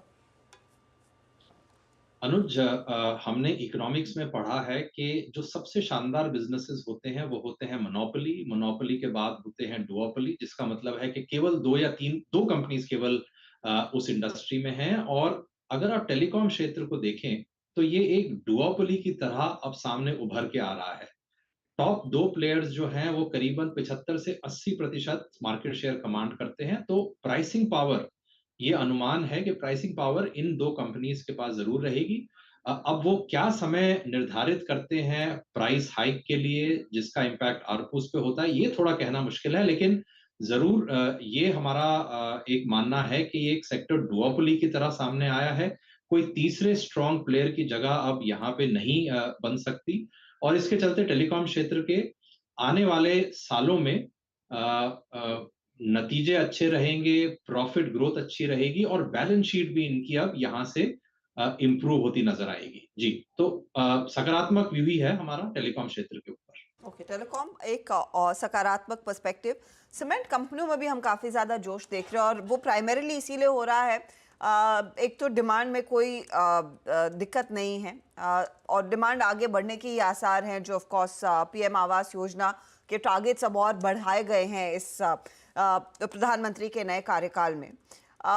सीमेंट और बाकी कंस्ट्रक्शन एंसिलरीज, क्या वहाँ पर आपको वैल्यूएशंस डिसेंट लग रहे हैं, इफ़ नॉट अट्रैक्टिव? क्योंकि अभी भी कुछ पॉकेट्स हैं जहाँ पर वैल्यूएशंस आसमान छू रहे हैं। यहाँ पर आप लोगों ने कुछ नया पैसा कमिट किया है क्या? हर्षदा, इन जनरल अगर मैं बोलना चाहूँ, सीमेंट के वैल्यूएशंस अट्रैक्टिव अभी भी हैं। हम सब जानते हैं कि अगर ओवरऑल बाजारों की बात की जाए तो हम अपने लॉन्ग टर्म एवरेजेस से 20%, कई जगह इवन 30% ऊपर ट्रेड कर रहे हैं, लेकिन सीमेंट के अंदर अमूमन वैल्यूएशंस अभी भी फेवरेबल हैं। आपने बिल्कुल सही कहा कि सरकार का एक फोकस रहेगा इंफ्रास्ट्रक्चर क्रिएशन के ऊपर। पीएम आवास योजना में अपने आप एक नए ड्राइवर के रूप में सामने आएगा फॉर सीमेंट सेक्टर। तो व्यू इज पॉजिटिव डिमांड के मद्देनजर, और वैल्यूएशंस भी मैं कहूंगा एवरेज के नजदीक है जी। और बाकी सीमेंट या फिर कंस्ट्रक्शन एंसिलरीज, चाहे वो रियल एस्टेट हो या फिर आपकी टाइल, सेरेमिक्स, पाइप कंपनियां, केबल स्टॉक्स, वहां पर बाजा जी आपका पर्सपेक्टिव? जी बिल्कुल। रियल एस्टेट के चलते हुए, रियल एस्टेट की तेजी चलते हुए डाउन द लाइन, जिसको हम डाउनस्ट्रीम कंपनीज बोलते हैं, उनके ऊपर भी एक अच्छा रब ऑफ इफेक्ट आएगा। इसमें सारी कंपनीज आ जाएंगी, जैसे कि आपने बोला cable and wire companies, construction के अंदर जो मटेरियल प्रोवाइड करते हैं, कंस्ट्रक्शन मटेरियल कंपनीज जैसे हो गए, जिसमें टाइल कंपनीज आ गई, जिसमें वुड पैनल कंपनीज आ गई। इन सब के अंदर डाउनस्ट्रीम इम्पैक्ट पॉजिटिव रहने की उम्मीद है। देखिए, 10 साल के बाद हम एक पॉजिटिव रियल एस्टेट साइकिल में आए हैं। मुझे नहीं लगता कि ये साइकिल केवल 2, 3 या 4 साल रहेगी। जैसा कि पिछले कुछ दशकों में देखा गया है, रियल एस्टेट साइकिल का मजबूत रहना अगले कई सालों तक ऐसा स्वाभाविक है, हमारा यही अनुमान है। और उसके चलते डाउनस्ट्रीम क्षेत्रों के अंदर भी अच्छा खासा इम्पैक्ट आएगा। इसमें सीमेंट हो गया, जिसमें cable wires, construction material companies होगी, और फाइनल स्टेज पे कंज्यूमर ड्यूरेबल कंपनीज भी। जब घर खड़े होते हैं और घर के अंदर लोग रहने आते हैं, तो स्वाभाविक है कि कंज्यूमर ड्यूरेबल क्षेत्र पे भी एक पॉजिटिव इम्पैक्ट आएगा जी। ओके, चलिए अजय जी, बहुत बहुत शुक्रिया आज हमारे साथ जुड़ने के लिए और हमसे बात करने के लिए। तो ये इस समय यूटीआई एएमसी का व्यू मार्केट पर। अब कल की तैयारी करते हैं। और देखिए, वो 53,000 की कॉल ऑलमोस्ट ज़ीरो हो गई होगी हर्षदा, वो क्योंकि आज थोड़ा सा फीलिंग आ रही थी देखकर कि उस कॉल में काफ़ी कॉल राइटिंग हो रही है, और वो उसका कॉल राइटर काफ़ी कॉन्फिडेंट था कि ये कॉल शायद ज़ीरो हो जाएगी। तो हाँ, ऑलमोस्ट ज़ीरो हो गई। देखिए वो 3 रुपये, तो वो कॉल राइटर्स के लिए था वो सिग्नल जो था उस समय, और वहाँ से एक अब ऑलमोस्ट ज़ीरो हुई है कॉल। चलिए अब एक काम करते हैं, कल की तैयारी करते हैं। तो BTST कॉल लेते हैं, फिर डीलिंग रूम चेक और स्ट्रैटेजी पर आएंगे। गाबा सर, क्या कैरी करेंगे कल के लिए? लॉन्ग साइड स्टॉक होगा कोरोमंडल इंटरनेशनल, ट्रेड कर रहा है 1558 पर। कोरोमंडल इंटरनेशनल स्टॉप होना चाहिए 1540 का, तो 18 रुपए का स्टॉप है।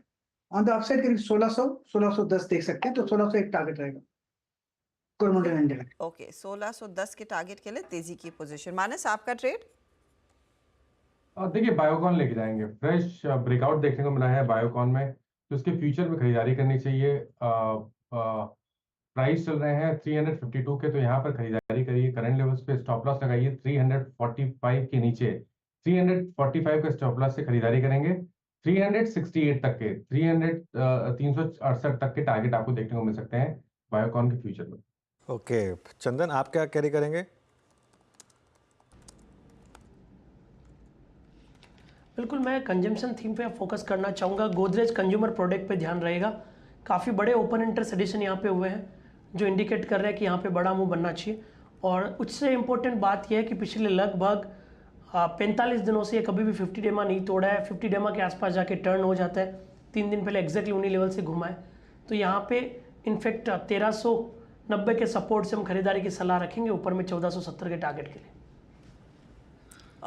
गोदरेज कंज्यूमर, इस पर हम कुछ देर पहले चर्चा वैसे भी कर रहे थे, कविता से ही राय ली थी। कविता जी, आपका क्या ट्रेड रहेगा? या होता जी, सो सिंजन पर होगा BTST ट्रेड 710 के लेवल पर है, स्टॉप लॉस 706 का मेंटेन करना चाहिए for the price target of 715 720। Okay and Rajesh ji आपका ट्रेड क्या रहेगा कल के लिए BTST SCBT? अनुज जी देखिए मेरी नजर फार्मा पे है और इसमें से मेरा पिक रहेगा सन फार्मा। इस वक्त वर्ज ऑफ ब्रेकआउट 1510 का लेवल था, 1520 पे ट्रेड हो रहा है, तो 1500 के स्टॉप लॉस के साथ सन फार्मा लेके जाइए। 1550 1560 ये इसका BTST का टारगेट होगा। ओके तो ये फिलहाल आपके लिए कविता जी ने सिंजीन दिया और अब सन फार्मा में एक अपॉर्चुनिटी क्लियरली 3 ट्रेड्स आए हैं वैसे फार्मा कंपनियों की तरफ से, अगर आपने गौर किया हो जो हमारे जानकार दे रहे हैं। फटाफट से यतिन को जोड़ लेते हैं, फिर अनुज आपको बताएंगे डिटेल में कल कंसिडरिंग एक्सपायरी सर पर आ ही गई है, आपकी क्लोजिंग की रणनीति क्या होनी चाहिए। यतिन फटाफट बताइए किन स्टॉक्स पर सबसे ज्यादा चर्चा हो रही है? 2 स्टॉक्स, सबसे पहले ABFRL जहां रोल ओवर्स काफ़ी शानदार हैं लॉन्ग साइड पे, और डीलर्स की अगर आप माने तो यहाँ 325 328 तक के टारगेट्स आ सकते हैं BTST की ट्रेड में, और डोमेस्टिक म्यूचुअल फंड्स यहाँ खरीदारी कर रहे हैं। तो कहीं ना कहीं ये बिरला ग्रुप की कंपनी ABFRL काफ़ी टाइम से डीलिंग रूम्स के रिडार पे, और यहाँ फिर से एक बार डीलिंग रूम्स जो है खरीदारी की सलाह दे रहे हैं। इसके अलावा सिप्ला काउंटर वीक है, काफ़ी सारे रीजंस हैं कि गोवा प्लांट को रिपीट ऑब्जर्वेशंस आए हैं, स्टॉक प्रेशर में है। डीलर्स के हिसाब से यहाँ FIs बिकवाली कर रहे हैं, STBT की ट्रेड यहाँ बनती है, उनको लगता है कि काउंटर में अभी भी 30 से 40 रुपये डाउनसाइड की पॉसिबिलिटी है, तो यहाँ एक शॉर्ट सेल वो लोग जुलाई सीरीज में खोल रहे हैं। ओके तो सप्लाई में जुलाई सीरीज में शॉर्ट का ट्रेड, लेकिन ABFRL में एक तेजी का माहौल बनता हुआ दिखाई दे रहा है। शुक्रिया यतिन इस अपडेट के लिए। चलिए अब आपके लिए इंडेक्स स्क्रीन पर लेकर आते हैं। 23,885 कुछ ही क्षण पहले हमने छुआ है। निफ्टी बैंक में भी एक बहुत तगड़ा मोमेंटम देखने को मिला। निफ्टी बैंक हालांकि पिछले 10 मिनटों में ऊपरी लेवल से हल्का सा कूल ऑफ कर रहा है, लेकिन तेजी कायम है। अनुज एक बढ़िया सत्र जहां पर रिलायंस लगभग अपने ऑल टाइम हाई पर आता हुआ, भारती में all time high fresh highs देखने को मिले हैं, और बैंकों का भी पूरा योगदान।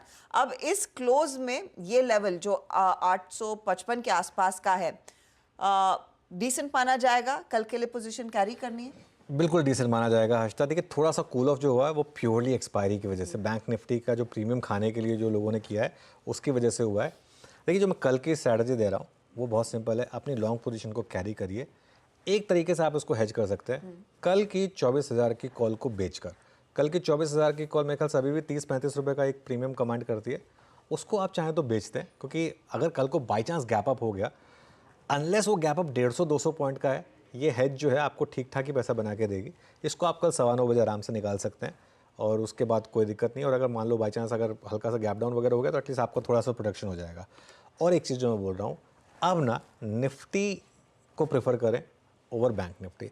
3 दिन से मेरा व्यू रहा है कि बैंक निफ्टी को चेस करना है, अब मेरा व्यू ये है कि निफ्टी को चेस करना है। 2 कारण है उसके, एक तो निफ्टी थोड़ा सा 53,000 के आसपास आके थोड़ा सा सांस ले रहा है, और दूसरा रिलायंस चलने को तैयार है। जिस तरीके से रिलायंस में मूव्स आए हैं और जिस तरीके से बाकी के स्टॉक्स में मूव आ रहे हैं, अब रिलायंस उसको लीड कर सकता है। तो इसके लिए अब थोड़ा सा एक जो साइंस है वो निफ्टी में मुझे ज़्यादा तेज़ी के दिख रहे हैं, और इसके लिए under the leadership of Reliance आप निफ्टी को चेस करिए। आप चाहें तो थोड़ा हेज कर सकते हैं, जिसको आप कल सुबह निकाल लें। अगर नहीं हेज करना है तो भी कोई दिक्कत नहीं है, लेकिन आपका स्टॉप लॉस बहुत क्लियर हो गया। अब आज का लो अब नया स्टॉप लॉस है निफ्टी पर। अब अगर आप कहेंगे कि कल अगर खुलते ही लग गया तो नहीं लगेगा, इतना ज़्यादा गैप हो गया।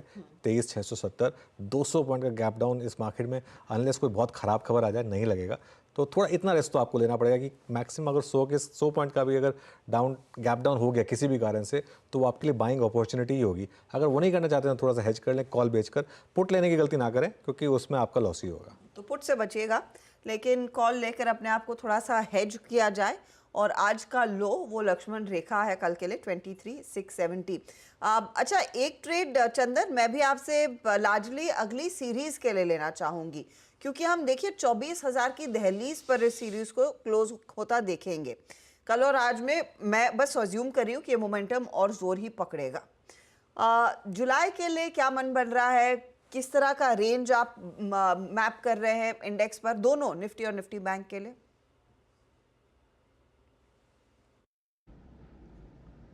बिल्कुल, देखिए निफ्टी की बात करें अर्षदा जी, तो इस सीरीज़ में लगभग 6% की बढ़त बनाए हुए हैं, और ये सीरीज़ ऐसी सीरीज़ रही थी जहाँ पे एक बड़े स्विंग बने थे पोस्ट द इलेक्शन आउटकम।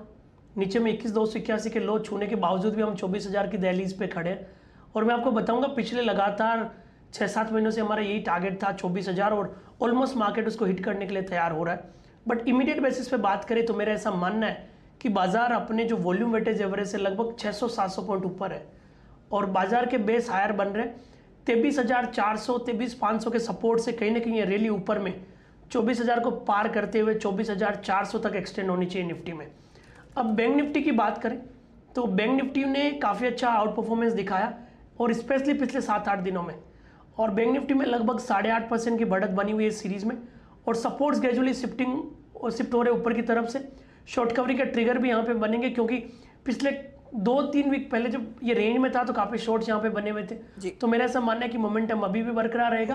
52,000 के सपोर्ट से लगभग 54,500 तक के टारगेट आपको बैंक निफ्टी में 54,500 तक के टारगेट। मीनवाइल वो जो बात हम कर रहे थे कि रिलायंस पर अब लीडरशिप की तैयारी हो रही है और रिलायंस का शेयर रिकॉर्ड हाई पर, और 3 जून का वो जो हाई था उसको हमने निकाल लिया फाइनली। 3,029 उस दिन का हाई था, उसको क्रॉस किया और रिलायंस का जो मार्केट कैप है वो फिर से 20,50,000 करोड़ के पार।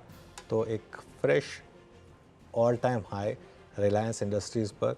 और ये जब रिलायंस इस तरीके से मूव करता है ना हर्षदा, तो एक क्लियर कट मार्केट में अलग लेवल का कॉन्फिडेंस आता है।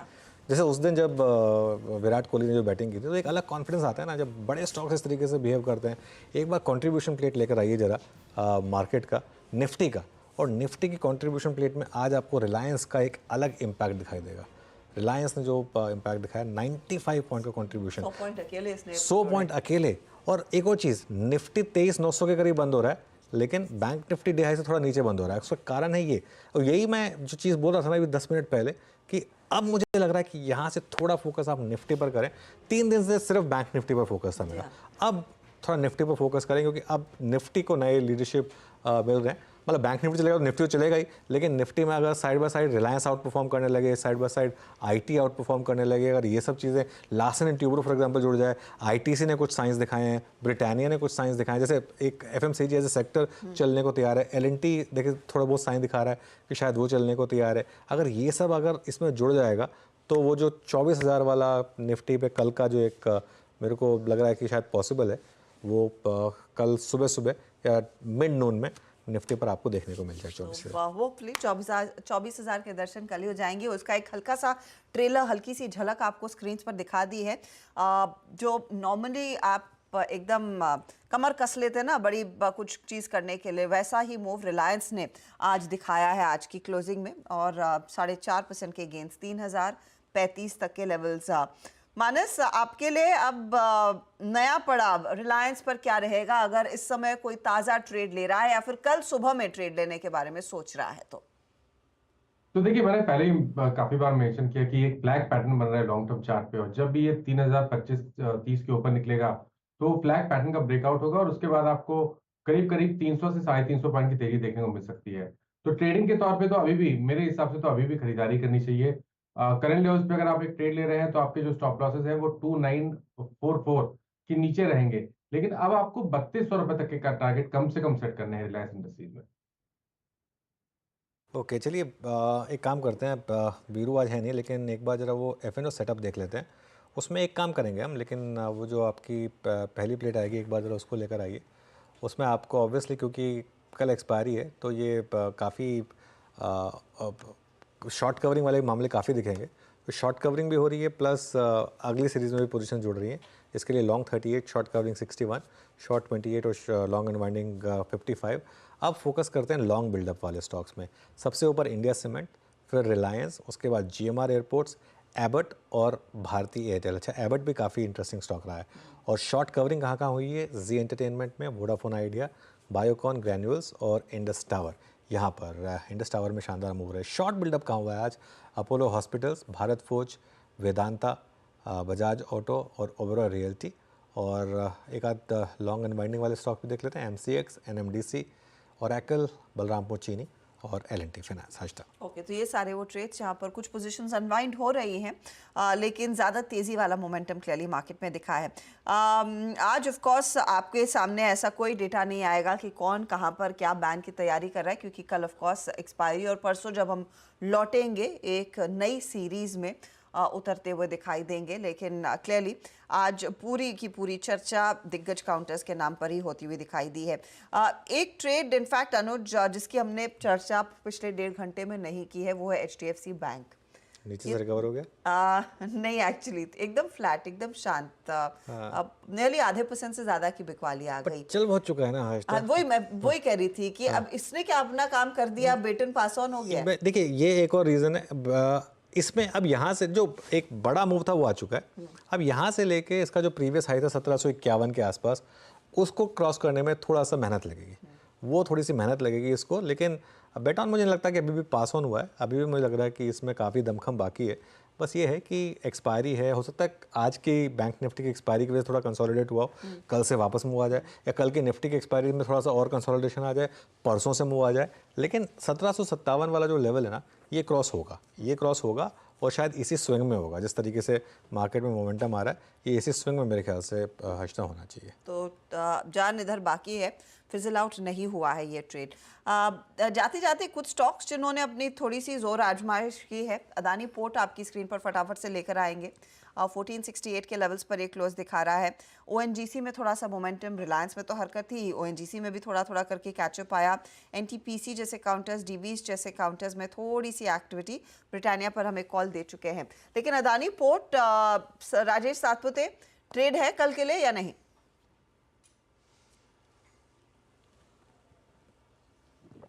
आप म्यूट पर हैं राजेश जी, आपकी आवाज नहीं आ रही है। सॉरी। देखिए अडानी पोर्ट का स्ट्रक्चर देखें तो 1430 1440 इसका क्लस्टर ऑफ सपोर्ट है। मुझे लगता है ये सपोर्ट जब तक इंटैक्ट है तब तक पूरे चांसेस है कि एक बार के लिए 1500-1510 के तक जाए। तो ये बाय साइड का ट्रेड होगा। अगर करंट लेवल पे बाय करना है तो हर्षदा जी स्टॉप लॉस रखना पड़ेगा 1450 का। लेकिन हर्षदा जी आपने एक चीज कही जिसमें मैं एक ऐड करना चाहूंगा। सिर्फ आपने ब्रिटानिया का जिक्र किया, एक बार आप नेस्ले का चार्ट भी देखिए। चार्ट बढ़िया है, ऊपरी लेवल से थोड़ा हल्का हुआ है। मुझे लगता है कल यहाँ पे भी ट्रैक्शन मिलना चाहिए, कम से कम 50 to 60 पॉइंट का गेन होना चाहिए फ्रॉम करंट लेवल। तो एक नजर ब्रिटानिया पे के बाद नेस्ले पे भी है। ओके, एक नज़र नेस्ले पर भी डालिए। अच्छा गाबा सर, एक बार चंबल फर्टिलाइजर्स का चार्ट देखिए अगर आपने देखा हो तो, और इस पर एक अगर व्यू दे सकें तो। काफ़ी शार्प मूव लास्ट के 10 मिनट में। यस, लास्ट के 10 मिनट में अच्छा मूव है, सेटअप सही है।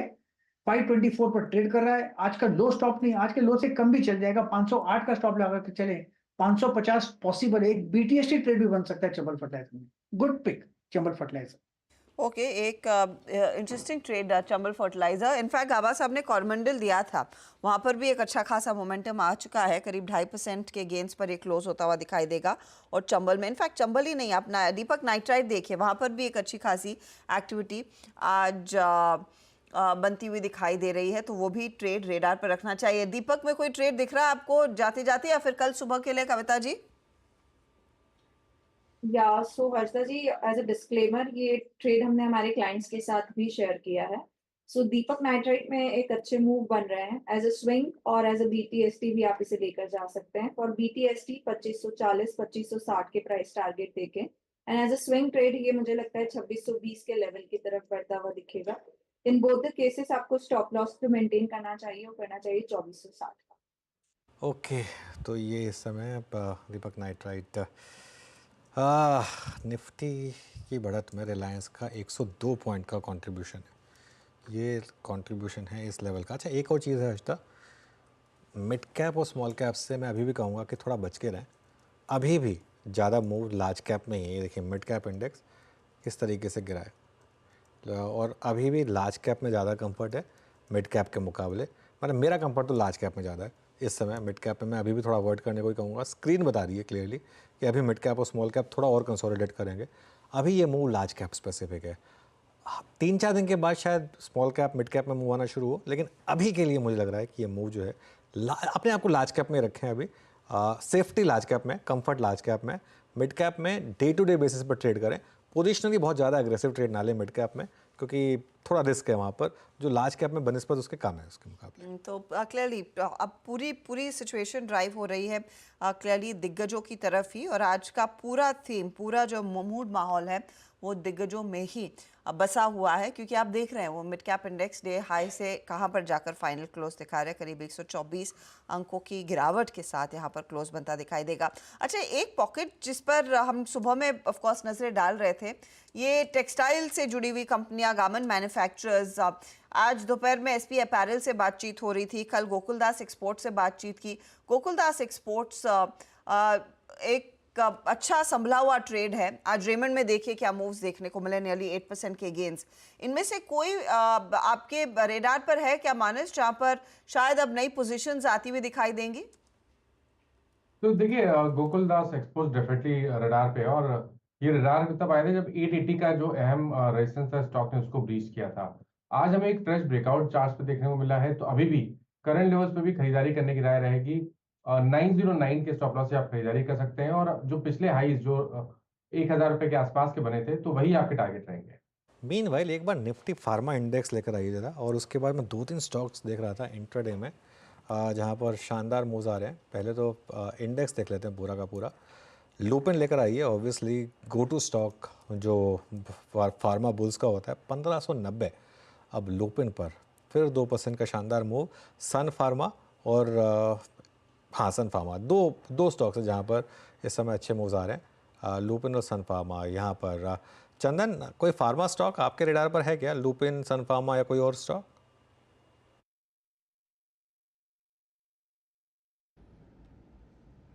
बिल्कुल, देखिए सिलेक्टिव फार्मा काउंटर्स में नीचे से लेवल पे रिकवरी हुई है। मेरा फोकस ही रहेगा सन फार्मा पे। सन फार्मा लगभग पिछले 25-27 दिन का कंसोलिडेशन ब्रेकआउट हो रहा है, और पुराना जो हर्डल था 1525 के आसपास, उस हर्डल को डिसाइसिवली अब क्लोज देने के लिए तैयार हो रहा है। तो उसके चलते यहाँ पे एक कंसोलिडेशन ब्रेकआउट और मोमेंटम बनेगा।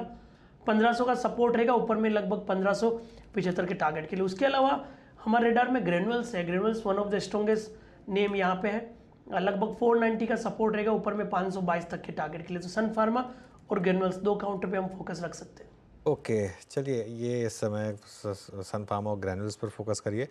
बैन अपडेट दे देते हैं आपको, कल एक्सपायरी है, ध्यान रखिएगा। कल ये प्रॉब्लम नहीं रहेगी, कल के बाद ये सारे के सारे स्टॉक शायद बैन से बाहर हो जाएं। India cement, Piramal enterprises, Balrampur चीनी, GMR एयरपोर्ट और LIC हाउसिंग, ये कुछ स्टॉक्स हैं जो कल बैन में शुरुआत करेंगे। एक ही दिन के लिए रहेंगे बैन में हालांकि ये स्टॉक, लेकिन इंडिया सीमेंट तो लग ही रहा था सुबह से, जिस तरीके का बिल्डअप हो रहा था यहाँ पर 180% का बिल्डअप यहाँ पर इंडिया सीमेंट में क्लियरली हो चुका है, तो वो एक स्टॉक है जो बैन में आएगा। गाबा सर, अगर किसी ने आज इंडिया सीमेंट, आज सुबह हमारी बात हुई थी, वो ट्रेड ब्यूटीफुली वर्कआउट हुआ, 5% ऊपर था जब हमने पकड़ा उसको, 15% मतलब 10% के करीब इंटरडे में मूव दिया, सारे टारगेट हिट हुए। इस प्रॉफिट को घर लेकर जाएं या कैरी करें, कंसिडरिंग कल बैन में आ सकता है? आज लॉटरी मिली है, आज ले लेना चाहिए, हमको रिफ्यूज नहीं करना चाहिए। अगर हम रिफ्यूज करते तो गलती हमारी है। बाद में कल फ्रेश ट्रेड देखेंगे, लेकिन आज तो इतना अच्छा मौका मिला है, take the money home. Take the money home, देखिए कल बैन में है तो है, कुछ नहीं कर सकते, लेकिन अगर आपको 10% की इंट्राडे स्विंग मिल गई तो लॉटरी मानिए उसको, और प्रॉफिट घर बुक करके जाइए, उसी में शायद एक भलाई रहेगी आपके लिए। क्लोज अच्छी है हर्षदा, वैसे हाँ क्लोज अच्छी है। मैं थोड़ा सा बैंक निफ्टी से भले ही डिसअपॉइंट हुआ हूँ, क्योंकि बैंक निफ्टी देखिए कहाँ 53,000 की बात हो रही थी, कहाँ 52,900 तक भी रहता तो ठीक था, 52,761, 767 पर आ गया। तो क्लियरली अब थोड़ा सा शिफ्ट है, आई थिंक थोड़ा हायर लेवल पर प्रॉफिट बुकिंग हो रही है। अब ये सिर्फ एक्सपायरी रिलेटेड मूव नहीं है, मुझे लग रहा है थोड़ा हायर लेवल पर एक लॉजिकल टारगेट के पास 53,000 के पास थोड़ी प्रॉफिट टेकिंग हो रही है यहाँ पर, और थोड़ा लोग अब शिफ्ट कर रहे हैं अपने आप को बैंक निफ्टी से निफ्टी में। ये वही एडजस्टमेंट है, क्योंकि निफ्टी ऑलमोस्ट डे हाई पर बंद हो रहा है, बैंक निफ्टी डे हाई से करीब करीब 200-250 पॉइंट नीचे, ऑलमोस्ट 200 पॉइंट नीचे बंद हो रहा है।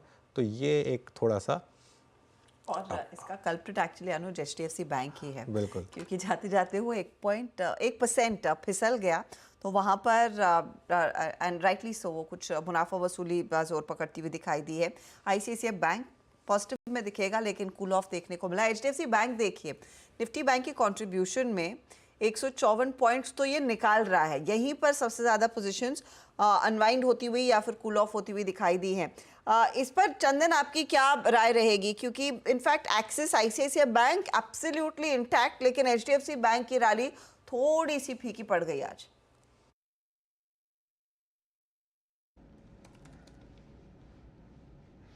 देखिए तीनों ही काउंटर स्ट्रॉन्ग है, आईसीआईसीआई बैंक, एक्सिस और एचडीएफसी बैंक। हालांकि आईसीआईसीआई और एक्सिस ज़्यादा पॉजिटिव है। एचडीएफसी बैंक खाली इसलिए थोड़ा सा रेंज बाउंड हुआ है क्योंकि यहाँ पे मैंने नोटिस किया 1700 की कॉल में जम के राइटिंग देखने को मिली थी। और आप देखोगे अभी नहीं, पिछले लगभग 4 सालों से ये बार बार 1750 का लेवल बनाता है। तो मेरे हिसाब से कल का दिन अच्छा हो सकता है, जहाँ पे 1700 की कॉल में अनवाइंडिंग होके और नया मूवमेंट स्टार्ट हो। तो हो सकता है कल के लिए रेंज बाउंड हो, बट ओवरऑल जिस हिसाब से सेटअप बना है, लग रहा है यहाँ पे एक नया ब्रेकआउट बनना चाहिए। 1660 के सपोर्ट से कहीं ना कहीं 1750 और 1780 तक के न्यू लाइफ टाइम हाई आपको एचडीएफसी बैंक में मिलना चाहिए। ओके, एक और स्टॉक लेकर आते हैं ज़रा, जी एंटरटेनमेंट, क्योंकि आज इसका आखिरी दिन एफएनओ में। कल से ये स्टॉक एफएनओ में ट्रेड नहीं करेगा और 155.03 काफ़ी एक इंटरेस्टिंग मोमेंट है मेरे ख्याल से। जब से एफएनओ ट्रेडिंग शुरू हुई है तब से ये लगातार एफएनओ का हिस्सा रहा है हर्षिता। आई थिंक 2003 में शायद इंडिविजुअल स्टॉक स्पेसिफिक, 2002 या 2003 में स्टॉक स्पेसिफिक एफएनओ इंट्रोड्यूस हुए थे। उसके बाद से ये लगातार मेरे ख्याल से 22 साल तक एफएनओ का हिस्सा रहा है। एक टाइम पे तो निफ्टी का भी हिस्सा हुआ करता था, फाइनली एफएनओ से बाहर होता हुआ।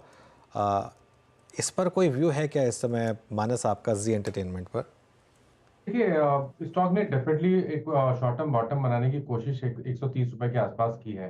अगर हम पिछले 4-5 दिनों या 6-7 दिनों की बात करें तो स्टॉक करेक्ट जरूर हुआ है, बट फिर भी अभी जो पिछला लो था उसके ऊपर ट्रेड कर रहा है। आई थिंक यहाँ से रिकवरी देखने को मिल सकती है। 147 के स्टॉप लॉस से एक पोजिशनल ट्रेड ले सकते हैं, जहां पे टारगेट 170 और उसके ऊपर 175-76 के आसपास के हो सकते हैं। ओके, तो जी एंटरटेनमेंट में थोड़ा सा अब देखते हैं यहाँ पर क्या होता है, क्योंकि हिस्टोरिकली जो भी स्टॉक वायदे से बाहर निकला है उसके बाद तगड़ा एक्शन उसमें देखने को मिला ज़रूर है। Let's see how it plays out for Zee Entertainment. 155 के आसपास वो ट्रेड आज क्लोज होता हुआ दिखाई दे रहा है, लेकिन आखिरी चंद मिनट और आज का हीरो क्लियरली रिलायंस इंडस्ट्रीज़ ही है। इसी पर पूरा दारोमदार था आज अपनी चाल को और मजबूत करने का। 3034 तक का हाई इसने दिखाया और क्लोज पर कैसे खड़ा हुआ है वो आपकी स्क्रीन पर। ओवरऑल मार्केट की चाल आज कैसी रही है उसका एक पूरा रिकैप अब अनुज के साथ ले लेते हैं वॉल पर। बिल्कुल हर्षिता, और एक और शानदार क्लोज मार्केट के लिए 23,856 पर निफ्टी 136 पॉइंट ऊपर, 0.5% के गेंस। बैंक निफ्टी हालांकि थोड़ा कूल ऑफ किया हायर लेवल से, ऑलमोस्ट 53,000 तक जाकर 52,750 पर आया, 143 पॉइंट। निफ्टी आईटी फ्लैट था। मिड कैप में फिर सेलिंग प्रेशर था आज थोड़ा सा रिलेटिवली। स्मॉल कैप हालांकि ठीक ठाक था और advance decline slightly in favour of declines. 1100 बढ़ने वाले शेयर थे और करीब 1300 गिरने वाले शेयर थे। लेकिन एक चीज़ तो बहुत क्लियर थी कि आज निफ्टी और बैंक निफ्टी में एक डिफरेंशियल क्रिएट हुआ था और वो टुवर्ड्स द एंड एक काफ़ी बढ़कर आ रहा था, क्योंकि एचडीएफसी बैंक गिर रहा था और रिलायंस ऊपर आ रहा था। चलिए एक बार सेक्टोरल ब्रेड देख लेते हैं, उसके बाद निफ्टी के हीट मैप पर आएंगे। जहाँ तक सेक्टोरल ब्रेड की बात है, बहुत ऑल ओवर द प्लेस था। आज मेटल्स में अच्छी खासी वीकनेस थी, मेनली वेदांता का इंपैक्ट था 1.5%। रियल्टी लगातार 3-4 दिन से गिर रहा है, वैसे यहाँ पर अच्छा खासा सेलिंग प्रेशर था और ऑटो इंडेक्स आज करीब 1% नीचे था। लेकिन जहाँ पर मजबूती थी वहाँ एफएमसीजी 0.5%, ऑयल एंड गैस ये पूरा का पूरा रिलायंस का इंपैक्ट करीब 1.5% ऊपर और फार्मा करीब 0.25% ऊपर आपको ट्रेड करता हुआ दिखाई देगा। अब लेकर आते हैं निफ्टी का हीट मैप और देखते हैं किस तरीके के गेंस रहे। देखिए 128 पॉइंट के निफ्टी के गेंस थे। सबसे ऊपर रिलायंस, ना सिर्फ कंट्रीब्यूशन में बल्कि एब्सोल्यूट नंबर में भी 4% के गेन रिलायंस में, और उसके बाद भारती में भी करीब 3.5% के gains. UltraTech cement, Grasim, Britannia, ICICI bank, Sun Pharma, Kotak, Axis bank, Bajaj finance, NTPC, BPCL, ये कुछ और स्टॉक्स है। लार्सन एंड ट्यूब्रो, टीसीएस, जहां पर बहुत शानदार तेज़ी आपको देखने को मिली। जहां तक डाउनसाइड की बात है, अपोलो हॉस्पिटल्स 2.5% नीचे, एमएनएम 2% नीचे, बजाज ऑटो, टाटा स्टील, सिप्ला, टेक महिंद्रा, जेएसडब्ल्यू स्टील और एचडीएफसी बैंक, जहां पर फाइनली थोड़ी प्रॉफिट बुकिंग आज आपको देखने को मिली। करीब 1% स्टॉक ये नीचे रहा। तो आज की कहानी क्लियरली एचडीएफसी बैंक में प्रॉफिट बुकिंग, लेकिन रिलायंस में एक शानदार लीडरशिप, और इस स्टॉक ने आज निफ्टी को कैरी किया 120 पॉइंट के गेंस के साथ मार्केट क्लोजिंग की तरफ। जी हाँ, एक जोरदार क्लोज और बस एक ही दिन दूर हम जून सीरीज की एक्सपायरी से, और एक मोमेंटम मार्केट में क्लियरली बना है उस बेहद पेनफुल सेशन जो हमने फोर्थ को देखा था उसके बाद। कुल मिलाकर एक अच्छी सीरीज साबित हुई है। टचवुड ये कल भी देखने को मिलेगा। सीधा सौदा का अपडेट जो आशीष और नीरज के बीच का मुकाबला था वो अब आपकी स्क्रीन पर लेकर आएंगे, और यहाँ पर भी कई सारे विनिंग ट्रेड्स सामने आए हैं। नीरज की परफॉर्मेंस आप देखिएगा, रेमंड 8.5% ऊपर, अल्ट्राटेक, एनटीपीसी, अमर राजा सब में 1 से 2.5% तक की तेजी देखने को मिली। मुकाबला आशीष के साथ था। सी इन्फो सिस्टम्स आज ब्लॉक डील के बाद स्टॉक 5.5% नीचे। RSWM और डिफेंस कंपनियों में BDL और मसगांव डॉक शिपयार्ड दोनों में करीब 2.5 से 3% तक के गेन्स देखने को मिले। चलिए इसी के साथ हम आप सभी से लेंगे इजाजत। आज की प्रक्रिया पूरी हुई मार्केट की, और 120 अंकों की बढ़त पर हम निफ्टी को छोड़ जा रहे हैं। रिकॉर्ड हाईज पर मार्केट फिर से कारोबार करता दिखाई दे रहा है। कल सुबह में सवेरे मुलाकात होगी नए ट्रेंड्स के साथ। आप बने रहिए CNBC आवाज़ के साथ। खबरों का सिलसिला जारी रहेगा।